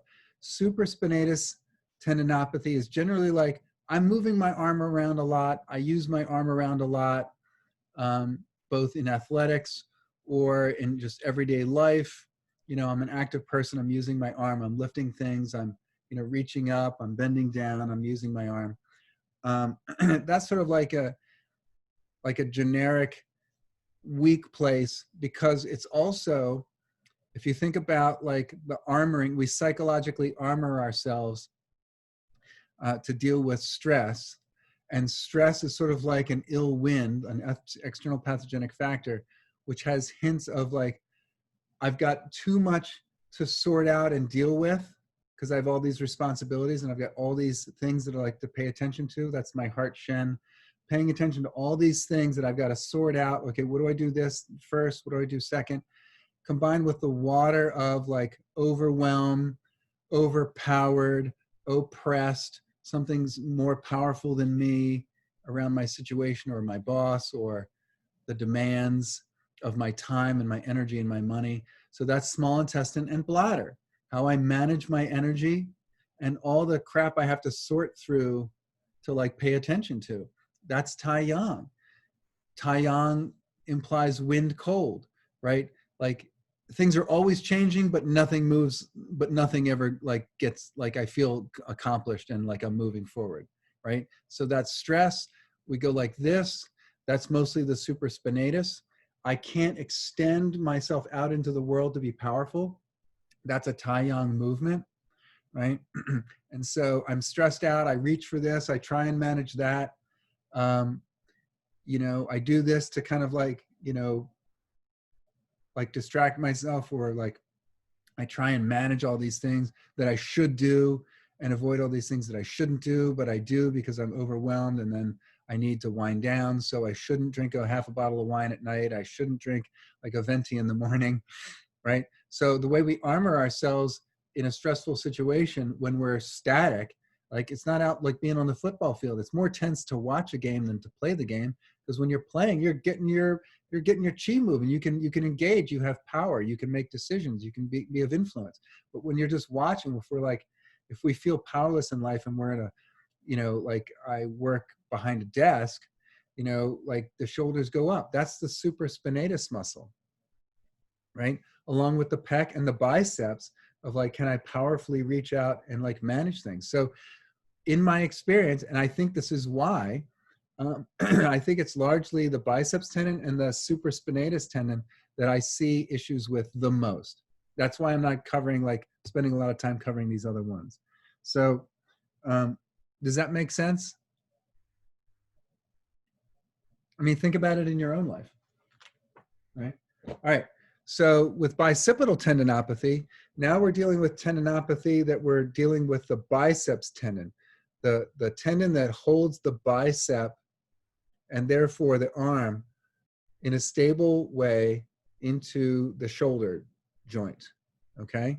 Now while the supraspinatus is more like almost all athletics involving the hands and the arms, almost all activity that any layperson would do involving the hands and the arms, bicipital tendinopathy is more like overhead motions of overuse, okay? Reaching up, to a counter, to a shelf, people who are painting, for whatever reason, people are like, they're like lifting things and they're overusing the biceps muscle in a way that is beyond their limits, right? Again, people feel like I'm in over my head, I'm beyond my limit, right? So psychologically, that's somehow it shows, but it's like a strap. The biceps tendon is like this strap. The tendon passes through what's called the bicipital groove. There's like a little groove in the head here. It passes over the anterior head of the humerus, and there's like a little groove in the bone there. It's really beautiful. So it passes over the anterior head of the humerus, which isn't really all that funny. And then that inserts into the glenohumeral joint, right? And so it's like a strap that helps keep the ball in the socket, okay? Right? Similarly, if you were like to strap on something that went over your arm, like it would strap over here, like that's what the biceps tendon does. And so repeated overhead activities compounded by a forward shoulder, we're stressed out, natural degeneration that comes with aging, or resulting tension on and misalignment of the biceps tendon and its surrounding synovial sheath then creates damage and weakness and then damage, okay? So how you would differentiate between all the tendinopathies is basically like the location of the pain that the patient feels upon your palpation, right? So a lot of times they're gonna come in and say, I got this like pain, it's like right here in the front. And if you press here, like if you come anteriorly from large intestine 15, like you're gonna feel this kind of like, almost like a nodule, right? And like if you kind of cross fiber it, you'll feel the tendon kind of flop around in there. Let me see if I can show you. So here's lung 2, okay? Here's lung 1. And if you come lateral from lung 1, you're starting to feel muscle, and then you can feel it like, oh yeah, and it's almost sore on everybody if you cross fiber it right there, right? So here's lung 1, and then if I go lateral, okay, now I'm at the base of the mountain, and I'm just climbing the mountain, and just like another like inch, you can feel the tendon. You feel it? Yeah, right in there. It's sort of like, here's the axilla. So here's like heart 1, and I'm coming up from heart 1, and it's like right in there. Keep coming up. Yeah, like right there. Okay. Sort of like just between the level of lung 1 and lung 2. All right. People will come in and say, it really hurts here. I'm like, I'm not really sure, like, what thing it is. And then they test it. They start to get their arm higher and higher. Oh yeah, right. So that's when you know it's the biceps tendon. Also, you treat it like a biceps tendinopathy and it gets better and you know it was the biceps tendon. Right? Okay, so if the shoulder clicks, if there's a lot of clicking, especially when they're in an abducted, like pulling the arm away from the body or overhead position, the labrum itself, right, the lining of the socket, right, might be damaged. And generally it's the superior aspect, the top part of the labrum, right, that's might be damaged. That's that clicking, because the tendon is like kind of snapping over the labrum. It's not adhering smoothly and cleanly. Okay, don't worry about that though. That can heal. If you bring chia blood to this area, that will eventually heal. Okay. Are you All right. saying that labrum tears will heal with increased blood flow? Is that what you meant? Well, very, very minor ones. Ah, okay. Yeah. Major tears of anything require surgery. Yeah. Yeah, I've had 4 labrum tears and they all required, I know. From soccer? No. Tennis and weightlifting, I think, and then my hips, I think, and hips just, I think, overuse, and also a lot of emotional stuff. It's all in the past. Yeah. I got healed from it, but good. Yeah, but nobody ever said, yes, it'll heal with increased blood flow. That's why I asked. But usually by the time people come in, especially if they're over 40, by the time they come in and they suspect a labrum tear, 8 out of 10 times they're going to have to get surgery. Mm-hmm. Yeah. Because that sheath, that's sort of like lining the socket, when that kind of peels off and gets torn, that has to be surgically repaired. If it's tiny, if it's really small, if it's under a centimeter, like, or maybe half a centimeter, that can heal, but they have to rest it, and they have to get a lot of treatment, and they have to do everything you tell them. Right. So thank you. So now with the supraspinatus, you're going to be doing like a lot of muscle testing and treatments of like motor points with or without e-stim. You're going to be doing a lot of like distal points that I found work really well. Local Ashi points, distal channel balancing points work great. The distal points for bicipitous tendinopathy do work, but not as well as in like the supraspinatus. The biceps tendinopathy requires a little bit more local work. And so what I've included is a way to kind of treat the biceps tendon, whereas like you kind of you go over from between lung 1 and lung 2, you kind of cross fiber it. And with a little, I would get like I actually found these pens, they're called like Inkadu pens. They're actually made for kids. It's for temporary tattoos, like for kids to draw temporary tattoos. I hear tattoos are very popular these days. But there's a pen called an Inkadu, like kids tattoo pen. They're fantastic pens for marking out points and marking out anatomical structures. They don't wash off. They wash off, but not super easily. They don't just like, they smudge a little, but they still remain. So they're, I don't know, I've been looked at like maybe a dozen pens, and these are like my favorite. They're called Inkadu, Ink-A-DOO. They're like some kind of kid's temporary tattoo pen. Anyway, what you want to do is you want to cross fiber there, go online, look at the drawings that I've given you, or the images that I've given you on canvas, and then kind of like draw a line, like press up against, so you're highlighting the biceps tendon, right? And so starting at about the level of large intestine 15, you're going to draw like a line, maybe 2 or 3 inches. And what you'll do is with 2 or 3 inch needles, you're going to thread alongside as close as, I look at Carol. Carol's like, no way. I don't know what the problem is. Like, just give it a shot. Like, oh, you just angle it down. It doesn't hurt. Right? If it hurts, you pull the needle out. You put it in a different spot. Right? So you angle the needle down as close to that tendon sheath as you can get. And that is great. You can put e-stim on it. You can put moxa. Even if it's a tendinopathy where there's like, inflammation, just like a little bit of moxa to bring some heat down in there. Heat, just gentle heat, you're not like getting it hot. you're getting it warm, which stimulates qi and blood flow to this tendon sheath. It's fantastic. Fantastic. All right. Yeah. Is there a if we hit the tendon sheath or we hit bone? I'm curious about both. What is the patient sensation like? Is it extreme pain, like hitting a nerve or hitting a you know? With the tendon sheath, they might have a little bit of a start and a little bit of a mild shooting pain. Mm-hmm. Bone, it depends on the bone. Like sometimes I'm like pecking at the bone and people don't feel anything. They just feel a little pressure. Some people are like, wow, I really feel that. It's, you just go by, it should be a sharp sensation either way. Mm-hmm. Yeah. Okay. So I generally tend So to we're avoid, looking for that. yeah. Yeah. I generally tend to avoid sharp pains that remain. If it's like, oh, and now it's gone, oh, that's fine. Then it's probably okay. You've probably nicked the tendon sheath, but you know, because you're close to it.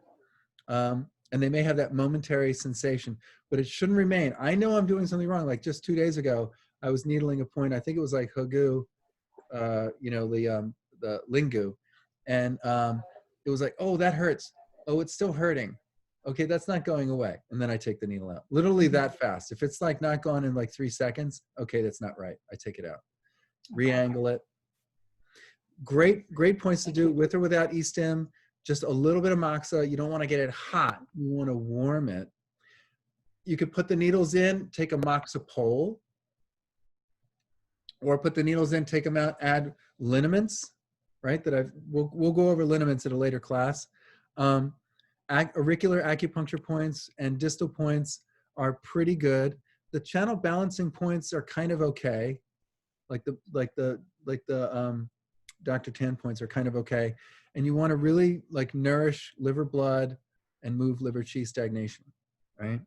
These are really nice treatment to do for that. Really nice. And for any kind of tendinopathy, the more active they are, the more stubborn they are, the less compliant they are, the more I want to see them. So most patients for something like this, where the pain is more than like a 6 out of 10, maybe even 5 out of 10, I want to see them twice a week. Normally, if there's some kind of pain, like muscle pain or like back pain or something like that, and it's like 8 out of 10, I see them 3 times a week. 6 or more out of 10, I see them twice a week. So for things like this, though, it needs a lot of care, it needs a lot of TLC, it needs a lot of treatment, 2 to 3 times a week for about a month, maybe 2 months, and they'll be pretty good to go. And then you can treat them like once a week, and then they kind of resume 50% of their normal activities. Okay? Does that make sense? You know, acupuncture, like seeing someone twice a week as opposed to once a week, like exponentially benefits or extends the benefits of your treatment. You know, I don't have a percentage, but I would say if somebody's got like, you know, like, wow, it really hurts when I do this or do that, it's really limiting your like, what do you call it, lifestyle. You got to have them come in 2 or 3 times a week. That's just, I mean, that's just the dosage of the medicine. But the nice thing is like, if that patient leaves or experiences like pain relief on the table, that's when I lean over and I say, I want to see you twice a week for the next 2 months. And they go, okay, because they believe you now. This isn't theoretical. It's like, oh God, this works, right? All right, so the bicipital tendinopathy tests, I want you to look these up. There are links that I've put on the document on Canvas. And I think I've even put links to them at the end of, I did actually, at the end of these notes. I put links on page 18 and 19. Is that it? No, that's for upper cross, sorry. 19, no, maybe I didn't. Okay, maybe it's not on this. Okay, it's not on these notes, but it's in Canvas. But for this, it's going to be the SPEEDS test. So basically with like resistance to biceps contraction, they're pulling up this way, you're resisting them, and they feel pain in the front of the shoulder. There was a guy named, it was literally this like physiotherapist named Speed. What a great name. I'd love to have a last name like Speed. Wouldn't that be cool?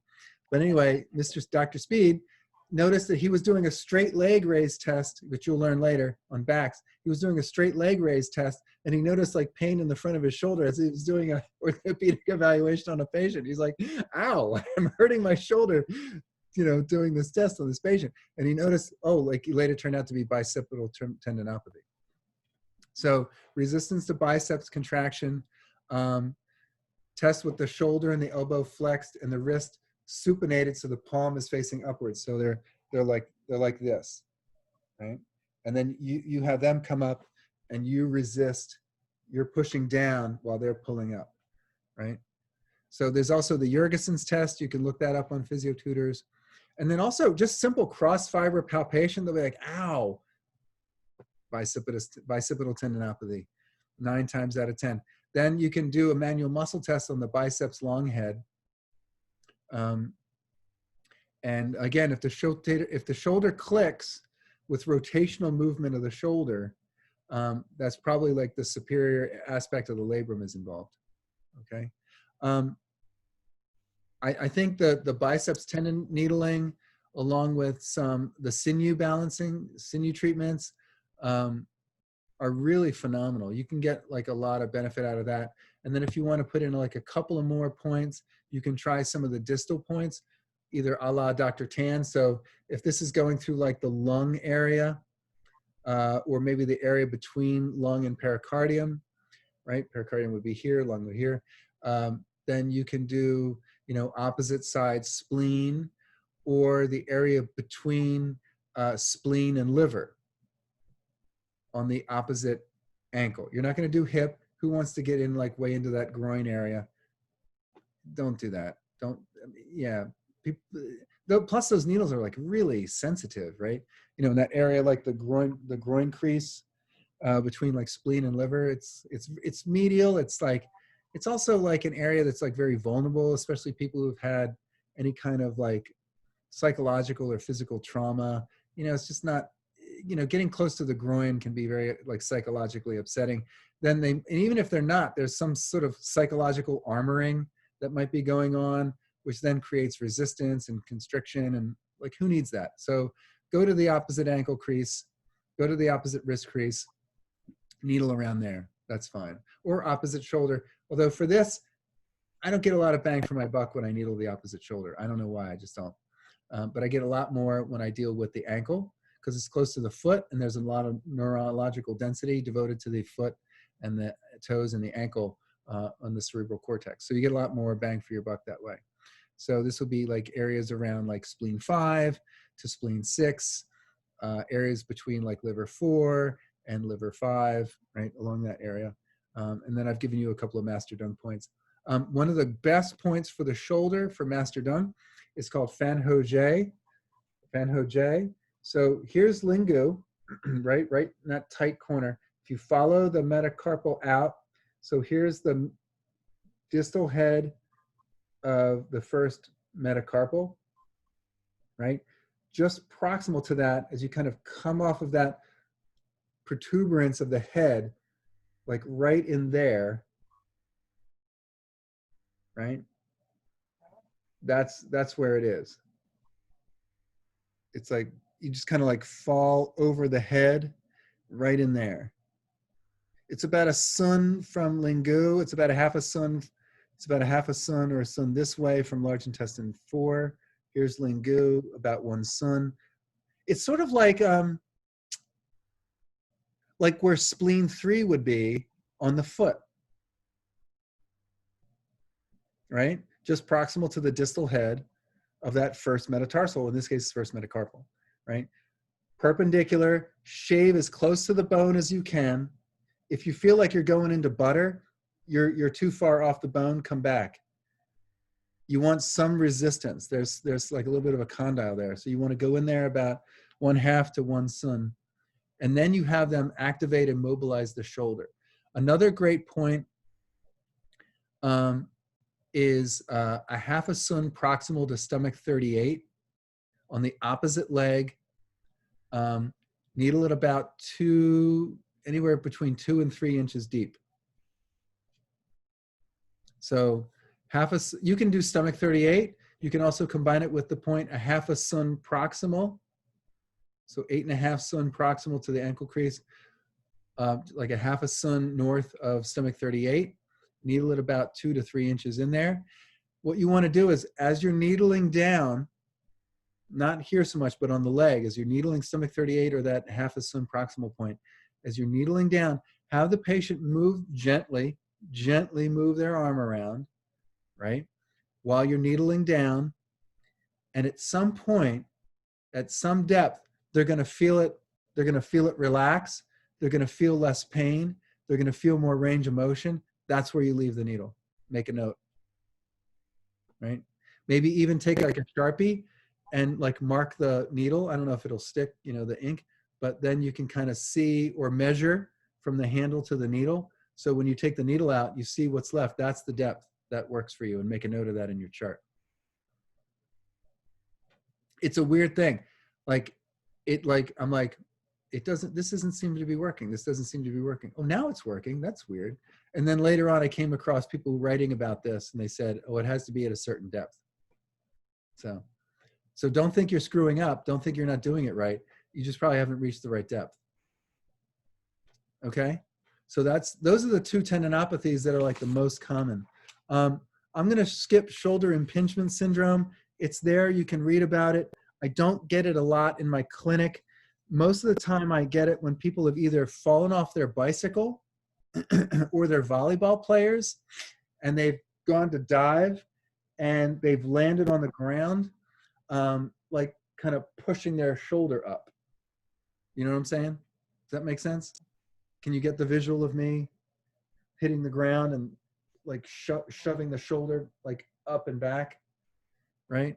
Or people fall and they go to like, you know, land to try and like block themselves, so they'll injure their wrist, and then it kind of like impinges the shoulder as the humerus is shoved up into the acromion and the coracoid process, right? It's not real common. It's mostly from falls, striking the ground. Yeah. So I want to go over frozen shoulder because that's something that's a little bit more common. And do you mind if we just kind of go through without taking another break? Is that okay? All right. So I want to talk about frozen shoulder. Frozen shoulder, man, there was like almost no condition that frustrated me more than frozen shoulder. I mean, it was like one of the things that I was getting a lot of in the beginning of my practice. So it was really like killing my confidence. And then the more I read about it, as more and more texts and writings became available, because when I first graduated, there wasn't a lot that was commonly available. And I didn't have a computer, I think, until about like a year after I graduated, like 98. So, you know, and there wasn't like the internet the way there is now. So, you know, if there was a book out there, it was hard to find.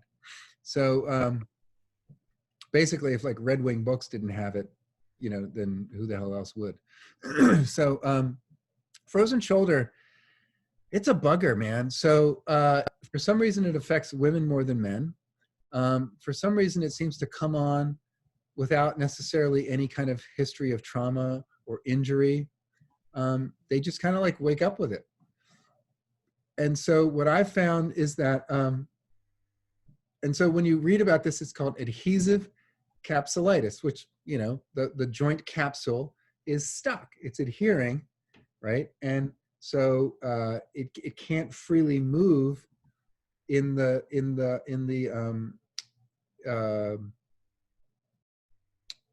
socket, okay? So the joint capsule itself thickens. So it's definitely an issue of stagnation. From our lingo, it would probably be like cold or cold damp with blood stagnation. Originally, it was known as shoulder periarthritis because there was some inflammation around the shoulder joint. So the treatments that, you know, everybody and their mother says, oh, this is the treatment for it. This is the treatment for it. This is the treatment for it. I've probably done about every treatment I could read about. Most of them don't work. Some of them work a little. Some work a little better than others. this is going to be a little bit of a hit or miss. So what I want to do is kind of try to shorten your learning curve by giving you some ideas in the notes about what I've done. I've also included in the bottom of page 11, we're on page 11 now, of additional approaches that I've come across online that you can read about. I've numbered them. I've given you a little bit of information about them. You can try them out. They go through to page 13, 1 through 8. Some people have suggested scalp acupuncture. I've gotten limited success with that. So one of the things that really helps is moxa on the needle into the joint, right? So you can enter the joint through points like large intestine 15, triple heater 14. You can even go up into heart 1 to some degree. You can go through small intestine 10, right? Generally, here's some primary meridian treatments for you. So if it's pain, like more on the large intestine to the front of the shoulder, these are some nice points to clear, like the wind and regulate this hot-cold dynamic in the interior of the joint, which is DO 20, which is also good for relaxing people, because a lot of times this frozen shoulder comes up when people are kind of like overwhelmed at work or overwhelmed with their family obligations.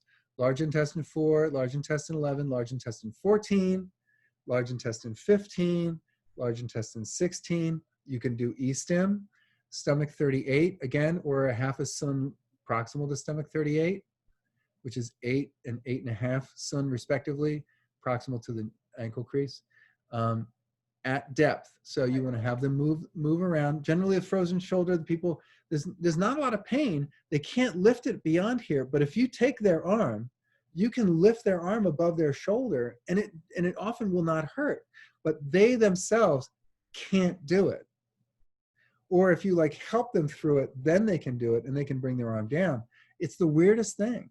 It's like it's almost like there's like this cold, damp glue in the shoulder joint, right? That's why they call it adhesive capsulitis. A nice treatment also to include is points like small intestine 10 in the back, and small intestine 14 up in here.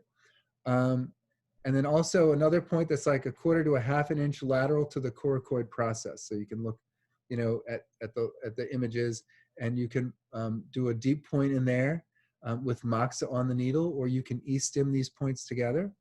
There is an extra point called Jubei, which is about 3 sun superior to the axillary fold over the head of the humerus. So it's 1, 2, 3. So it's right over here. That's hit or miss. It sometimes can be very helpful, but more often than not, what I found to be like the most helpful is like, again, pain, large intestine, front of the shoulder, do those points I just mentioned. If it's more along the triple heater, there's a bunch of points I mentioned, GV 20, large intestine 4, triple heater 5, right, to clear any heat out of the channel. Triple heater 13, 14, along with stomach 38, opposite side, right? All these local points are on the same side. If it's along the posterior aspect of the shoulder, right, if there's pain there, you can do those points listed. With or without e-stim, the closer you get to the joint, the more you want to try doing moxa on the needle. So you can do 2 or maybe 3 moxa, or maybe even 4 on the needle to bring the heat down into that joint, to dispel cold. Cupping around the muscles can help a little bit. It helps to clear a lot of the cold, and also with the gua sha after that, moves the qi and blood in the area, which is nice. Fan Ho Jie, again, that point right here, opposite side. Anytime you're in doubt about any kind of master dung point, this is one of them, just do opposite side. Anything you're doing for like acute situations, just do opposite side. If it's chronic, try the same side first and then the opposite side. But master dung, Dr. Tan, channel balancing, when in doubt, just go to the opposite side, okay? There's an interesting set of points called Feng Chao Phoenix Nest, which I've listed on page 11. It's a 3-point group on the radial side of the ring finger, right? So like along in here, right? In this section of the hand of the finger.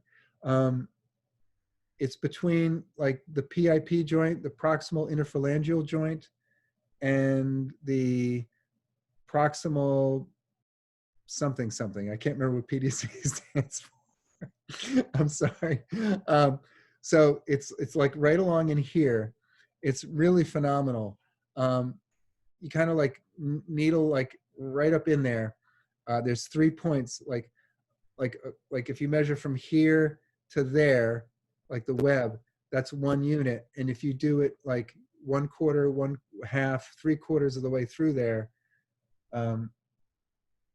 it's right along in there. And those are some really interesting points. It's called Phoenix Nest. If you go to eLotus, I'll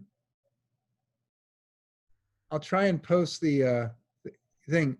No, it's actually, if you go to Master Tongue Acupuncture, Master TUNG Acupuncture, all one word, .org, mastertongueacupuncture.org, they've got a listing of all the points. And if when in doubt, just let me know and I'll text you a picture of something, right? But these actually I found to be really helpful, along with liniments, with massage, like massaging along the channels. So what I'll do is I'll do some like the local treatment points, which I mentioned before, like for pain along large intestine channel or pain along small intestine channel or pain along triple heater channel. I'll do those points. I've got those in. And then I'll do some opposite side points, right? Maybe around the ankle crease or the wrist crease. And then, which I may or may not have done the sinew meridian treatments, because again, like the sinew meridian treatments really haven't been like so amazing for me for frozen shoulder, but that's why I didn't mention it in these, but you can give it a whirl. And if you're going to do the sinews, I would do those first, but then like there's this bunch of list of points. You can try those along with some distal points on the opposite ankle crease or opposite hip if you want to get to that. And then I'll put in like the Master Tongue points. So this is like maybe, I don't know, like for this is probably a little bit more, probably like close to about 10 points. And then I do channel massage, right?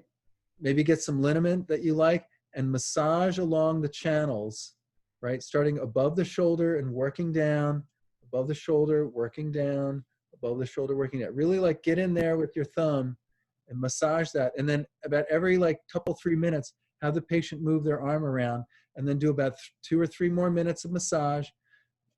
Have them move it around, 2 or 3 minutes channel massage, move it around, 2 or 3 minutes of channel massage, move it around. That is really helpful.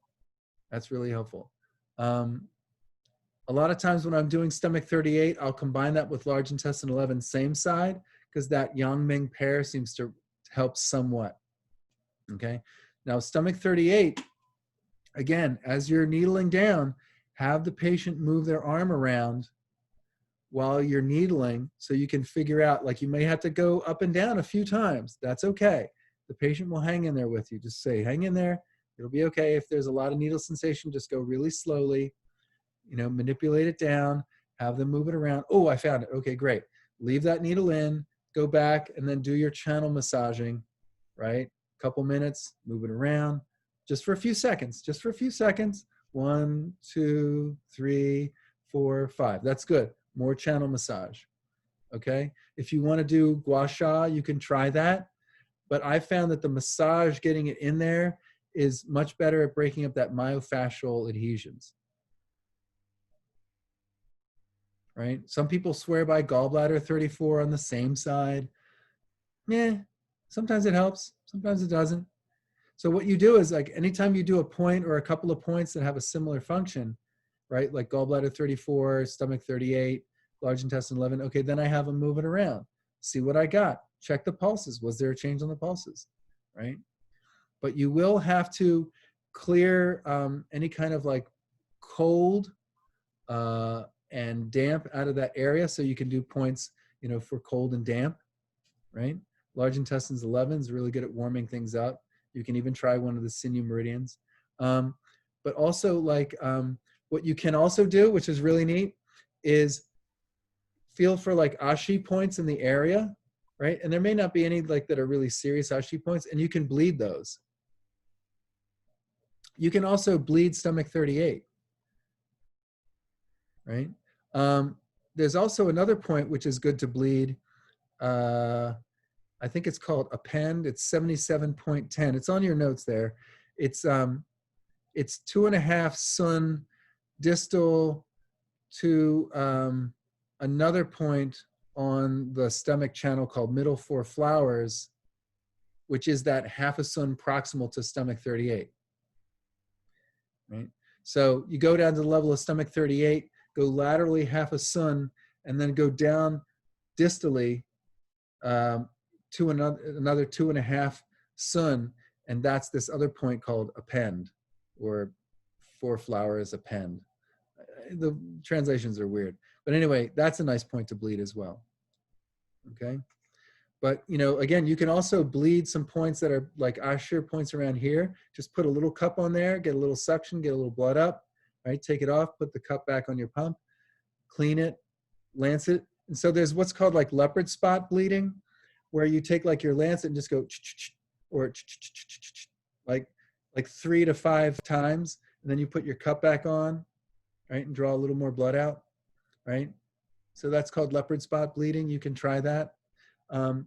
Try it like, you know, near some ashi or on over some ashi points, right? So that can be very helpful. Anytime I do stuff like that, like the cupping, I generally either do that first to kind of get chi and blood moving through the local area, which makes the needles that I do after that work much better, or to save time, you can do your local work, right? These points that are, you know, listed on top of page 11. Then you could put in your distal needles on the opposite ankle, opposite hip. And while those are cooking, then you can go back and cup or bleed or gua sha this area, and then do your channel, and then do your channel massaging. All right. So you can either do the cupping and bleeding first to kind of get things moving and opened up, then do your local needling, right? Distal points, or to save time, you can do your local needling, put in your distal points. While those are cooking, take the local needles out. You can either cup and bleed, or cup and bleed and do the channel massaging. Okay?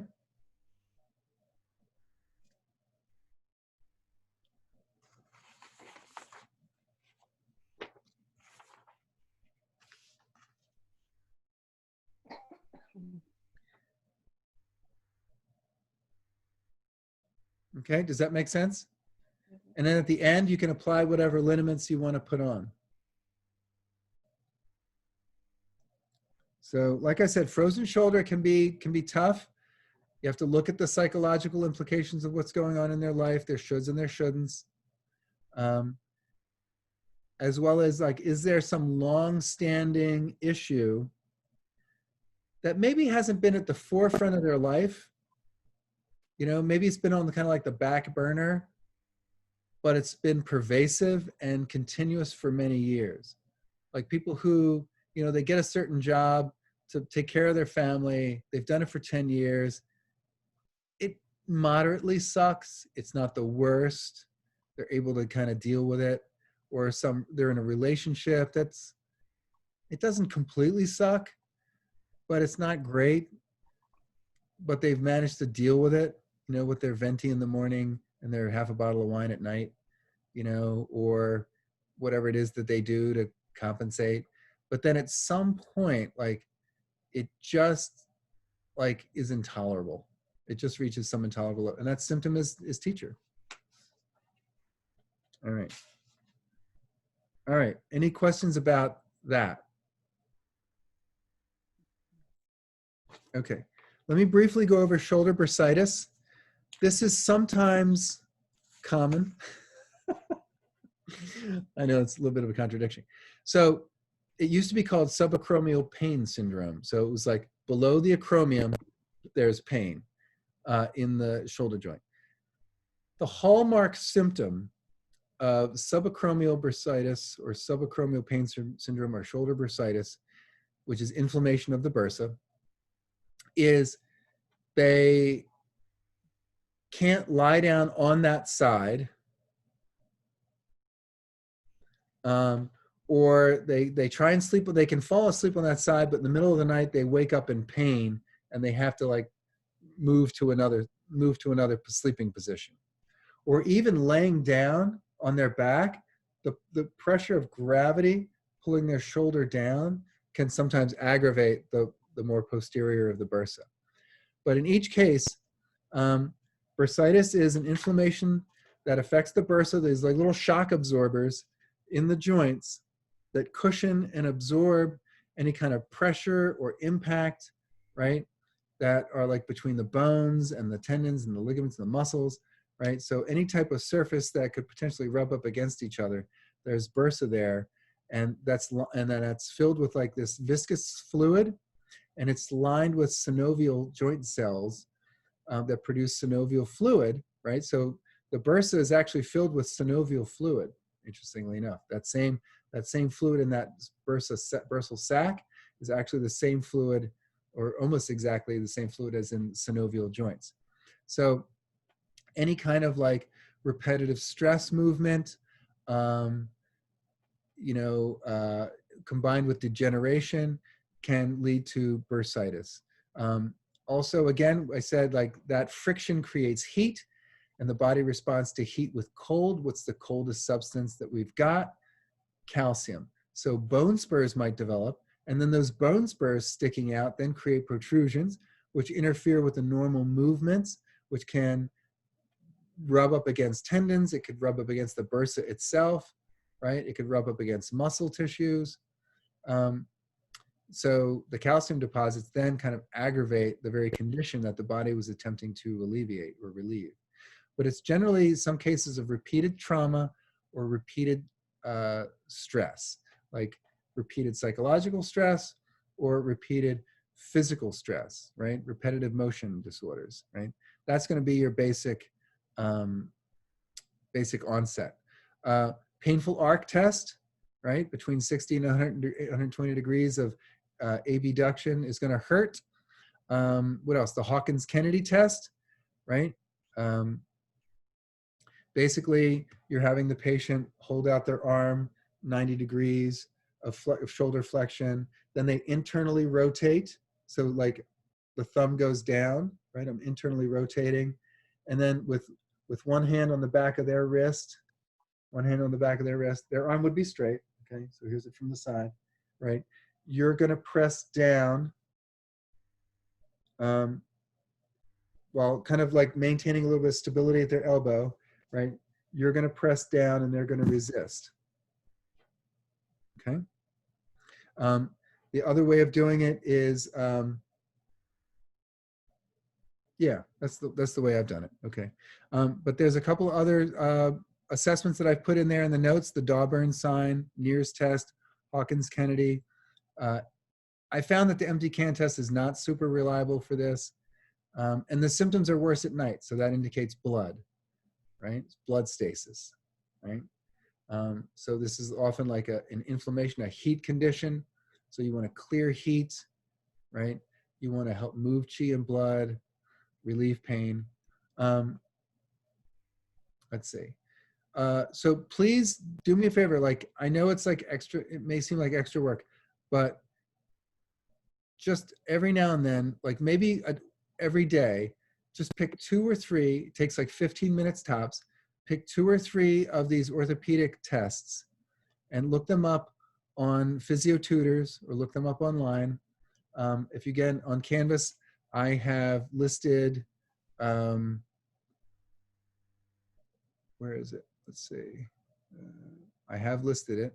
Where is it? Where's my Canvas? Modules.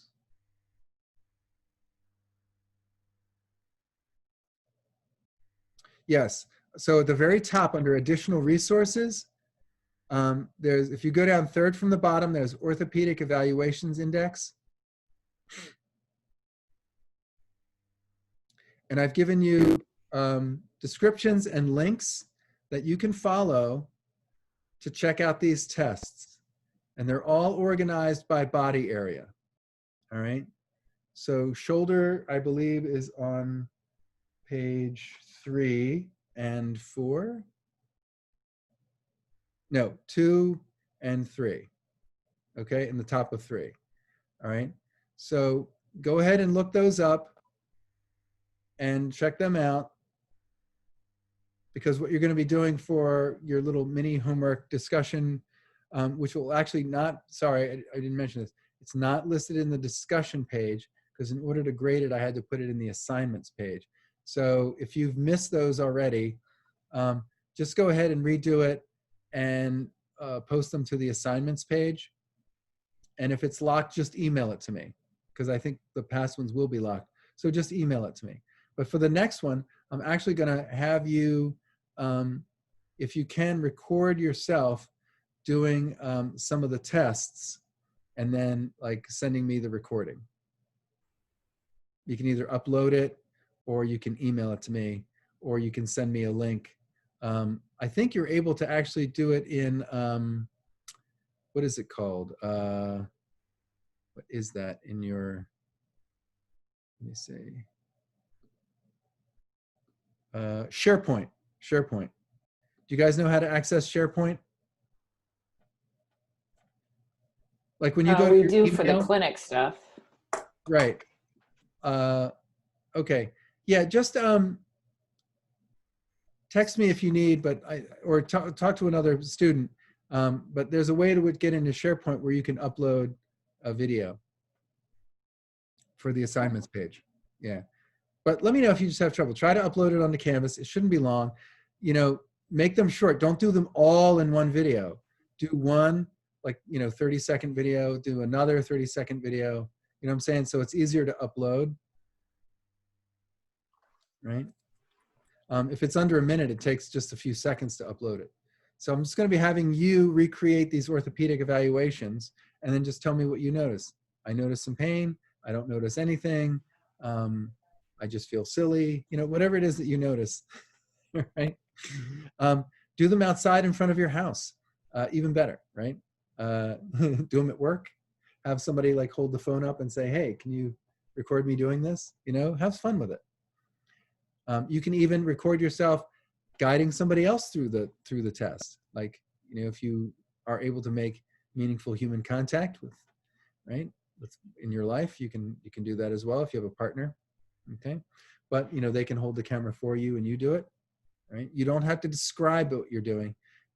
I just need to see you do it. Just say, this is the NIRS test, and then maybe you showing, like, you might have to do it on yourself because you would be doing this with your patient. You're basically raising the patient's arm. So you say, okay, here I'm raising my arm, blah blah blah blah blah. Okay, so we'll just have you do a few of those just to get them in your body.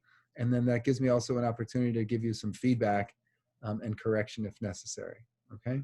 If you have trouble finding any of the links or they're not working, just let me know or let another student know and you guys can work it out, or I'll help you work it out. Does that make sense? Okay, all right. Let's see. Just a brief bit on arthritis, because we have about 10 minutes left.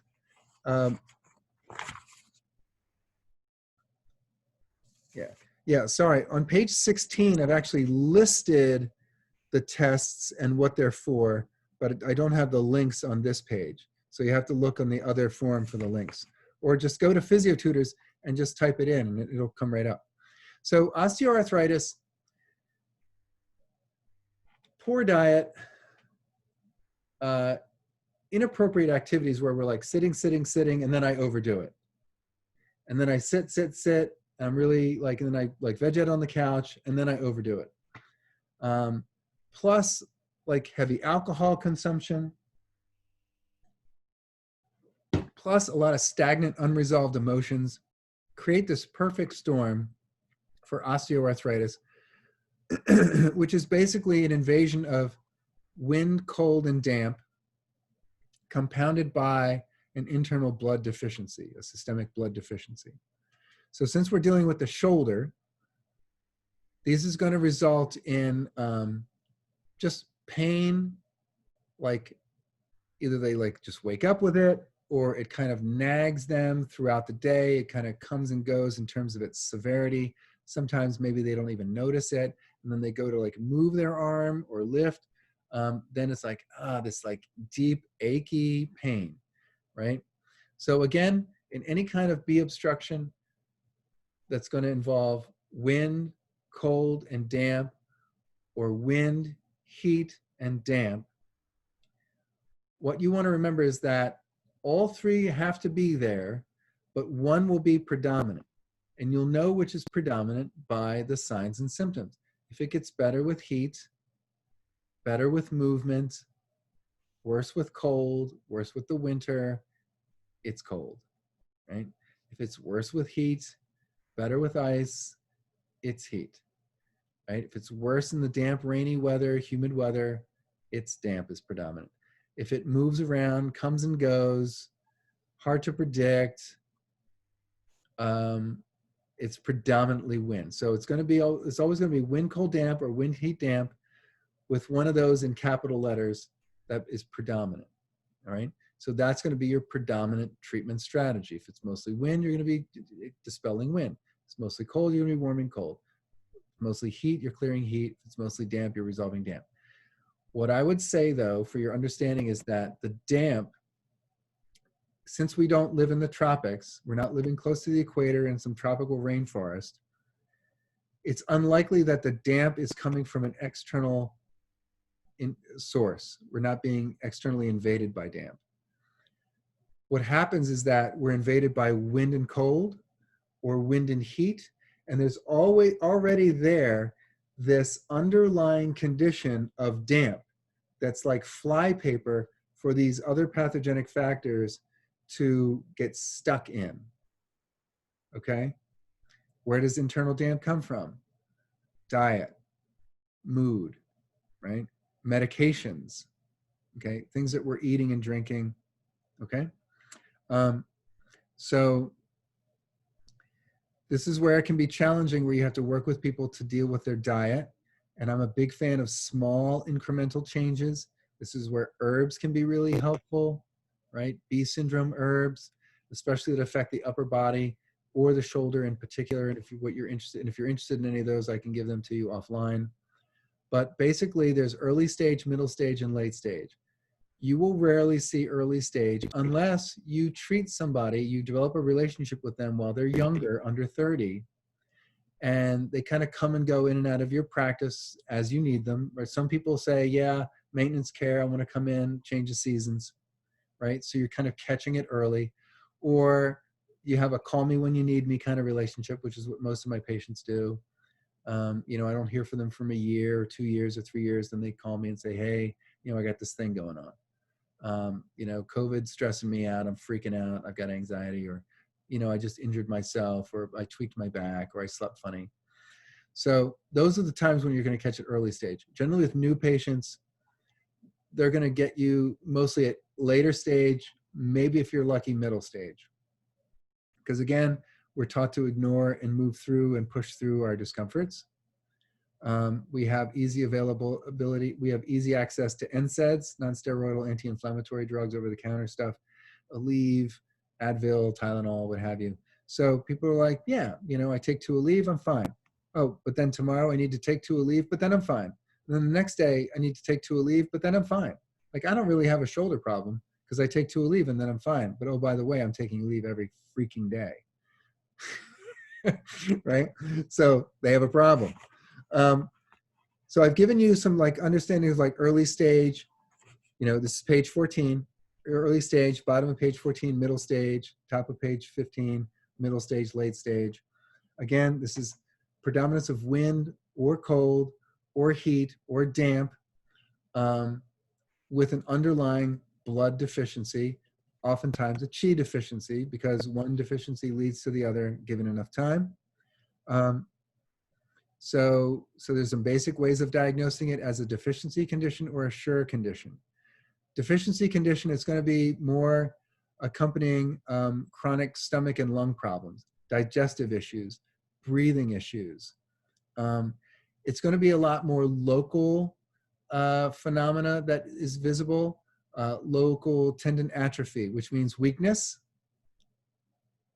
right? Weakness of the joint, weakness of the muscles in that area, weak constitution, empty pulses, thin pulses, low pulses, okay? They may even have some kind of identifiable Zong-Fu disorder, asthma, chronic stomach digestive problems, okay? Sure, excess problems generally are going to be due to some kind of injury, either recently or in the past, that hasn't healed well. And this weakens the Wei Qi, which leaves it more susceptible to wind cold invasion. Again, we live in a culture where we're hot in the winter and we're cold in the summer. We've got air conditioning and heating, so we're going into and out of changing thermodynamic environments. So the body is having a hard time keeping up with that change, right? Because that homeostasis takes some time to adjust, right? You know, we're playing around outside, it's hot, we go into, like I remember when I was living in New York City, we'd go into Tower Records to cool off. You know, I don't know if they have Tower Records anymore, but you know, and then you go back out in the heat, and then you go down in the subway, and now it's boiling, right? And then you go, you know, back to some office building that's like a meat locker, right? And that's wind, these changing temperatures, driving in a pathogenic factor against, and then that sticks to the flypaper of damp because I'm eating cheap pepperoni pizza for breakfast, right? You know, and there you have it. So that sure excess type point is generally some kind of injury or injury plus invasion that hasn't healed right. You know, Teresa's ankle injuries, right? That can lead to adhesions, that can lead to qi and blood stasis, right? You may even have this, what you may see around the joints, shoulder a little bit, smaller joints more, wrists, ankles, this permanent state of swelling. It's always swollen, it's always puffier than the other one. Have you noticed that, Teresa? No? Not recently, but they were swollen for a long time after they supposedly had healed. Right. And or the weather will change, the barometric pressure will change, and then it kind of swells up, especially when the barometric pressure drops. So the outside is now lower, and then the inside is pushing pressure on, right, before it navigates, right? So there's more pressure. It's kind of like you've lowered the pressure outside, so the air in the balloon starts to expand. So that might be kind of like a semi-permanent state. So Zhu deficiency types, really good with blood building and a lot of moxa. The sure XX types, a lot of draining with supplementing then behind that, right? So you do your draining techniques, and you can do this in one treatment, draining techniques, and then come in behind that with supplementing techniques. Both types do really well with herbs. And then both types do really well with distal and local combined points, right? So I've given you some distal points for the primary meridians of all three stages: small intestine 3, large intestine 4, triple heater 5, all the shoestring points on the yang of the hand, lung 9, right? So those are some really good points for that. And again, arthritis is a marathon, not a sprint. So liniments, so I sell my patients some liniments. I have them apply these liniments 2 to 3 times every day for a long period of time, and that can help. Now on the shoulder, you can still do like lots of liniments, have them massage or have someone else massage these liniments into their shoulder every day, couple 3 times a day. Super helpful, combined with the internal herbs, combined with your acupuncture. Sinew meridian treatments are kind of okay. Generally, I found primary meridian channels more effective. The difference is like with the sure conditions where there's a lot of heat, the sinew meridians seem to be a little bit better and a little bit more effective than for the cold predominant condition. So if it's heat or wind, the sinew meridian treatments are more effective. I found that may not be the case for you, so don't like not try it. But when there's a more of a sure excess type condition that's being treated as arthritis, you know, like excess changes in weather, right? You know, adding pressure, right? The Jing wells with the gathering points can be really nice. Also combining the He points along a channel that goes through the area of pain. The He points on the same side really also very helpful, along with the shoestring points. So I do a lot of primary channel work, as well as some maybe channel balancing a la Dr. Tan or Master Dung points contralaterally. So if it's shoulder, we're looking at opposite hip. If it's shoulder, we're looking at opposite low back, like bladder 53, 54 area, or opposite ankle crease area. And those can be really effective. The cupping is nice when there's a lot of cold, right? The pain is kind of fixed. It's worse in the cold weather, better with heat. So you can add some small cups around the area as well to kind of draw that cold out to the superficial area. And then you can gua sha it gently to kind of move that around, right? I generally, you can do it first. I generally do cupping first and usually gua sha last, but honestly, it's really up to whatever feels right for you in terms of the logistics of how you manage your treatments. You know, like cupping is a nice, easy thing to do right away. It lets the patient know you're tending them in the local area. And then you can put in all your needles, especially your distal needles, and then go back and cup and gua sha to save some time. All right, so page 16, there's some orthopedic evaluations. And then for all the conditions, I've given you a list of like channel balancing and Master Dung points. I've also reminded you to like check upper cross syndrome. A lot of times these are concurrent, so you want to double check for that. And you can checkerboard your treatments like, okay, I treat the the upper cross syndrome, and then the next treatment I treat, if they're coming in twice a week, the next treatment I treat there for the shoulder, and I go back and forth until those things are correcting. And then page 18, I've given you some manual muscle tests and some links for those, as well as on to page 19. And then I've told you a little bit on the bottom of 19 and top of 20. I just gave you a little bit of information about when you hear tests are sensitive, have a certain sensitivity and a certain specificity. I explained that for you here, so you have that. Okay, I'm sorry we went 3 minutes over.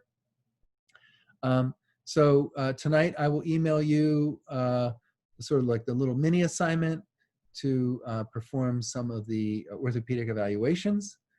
If you want to enlist the aid of another person, that's fine. Otherwise, if you're just doing it yourself, you can include, if it requires, like, you can include some audio of, okay, this is what I would be doing to the patient. I'd be lifting up their arm, like in Neer's test, and I'd be like internally rotating, okay, the hand. All right, so, you can do that. Don't have to make it super hard, okay? All right. If you have any questions, just let me know. I know this is a lot, but right here, like just with this, you'll be able to deal with like almost every shoulder problem you get, okay? Unless you're dealing with a very specific type of athlete. All right, hope you all have a great day. I will attempt to upload the recording, and I'll see you soon. Thanks, Tom. Bye, everybody.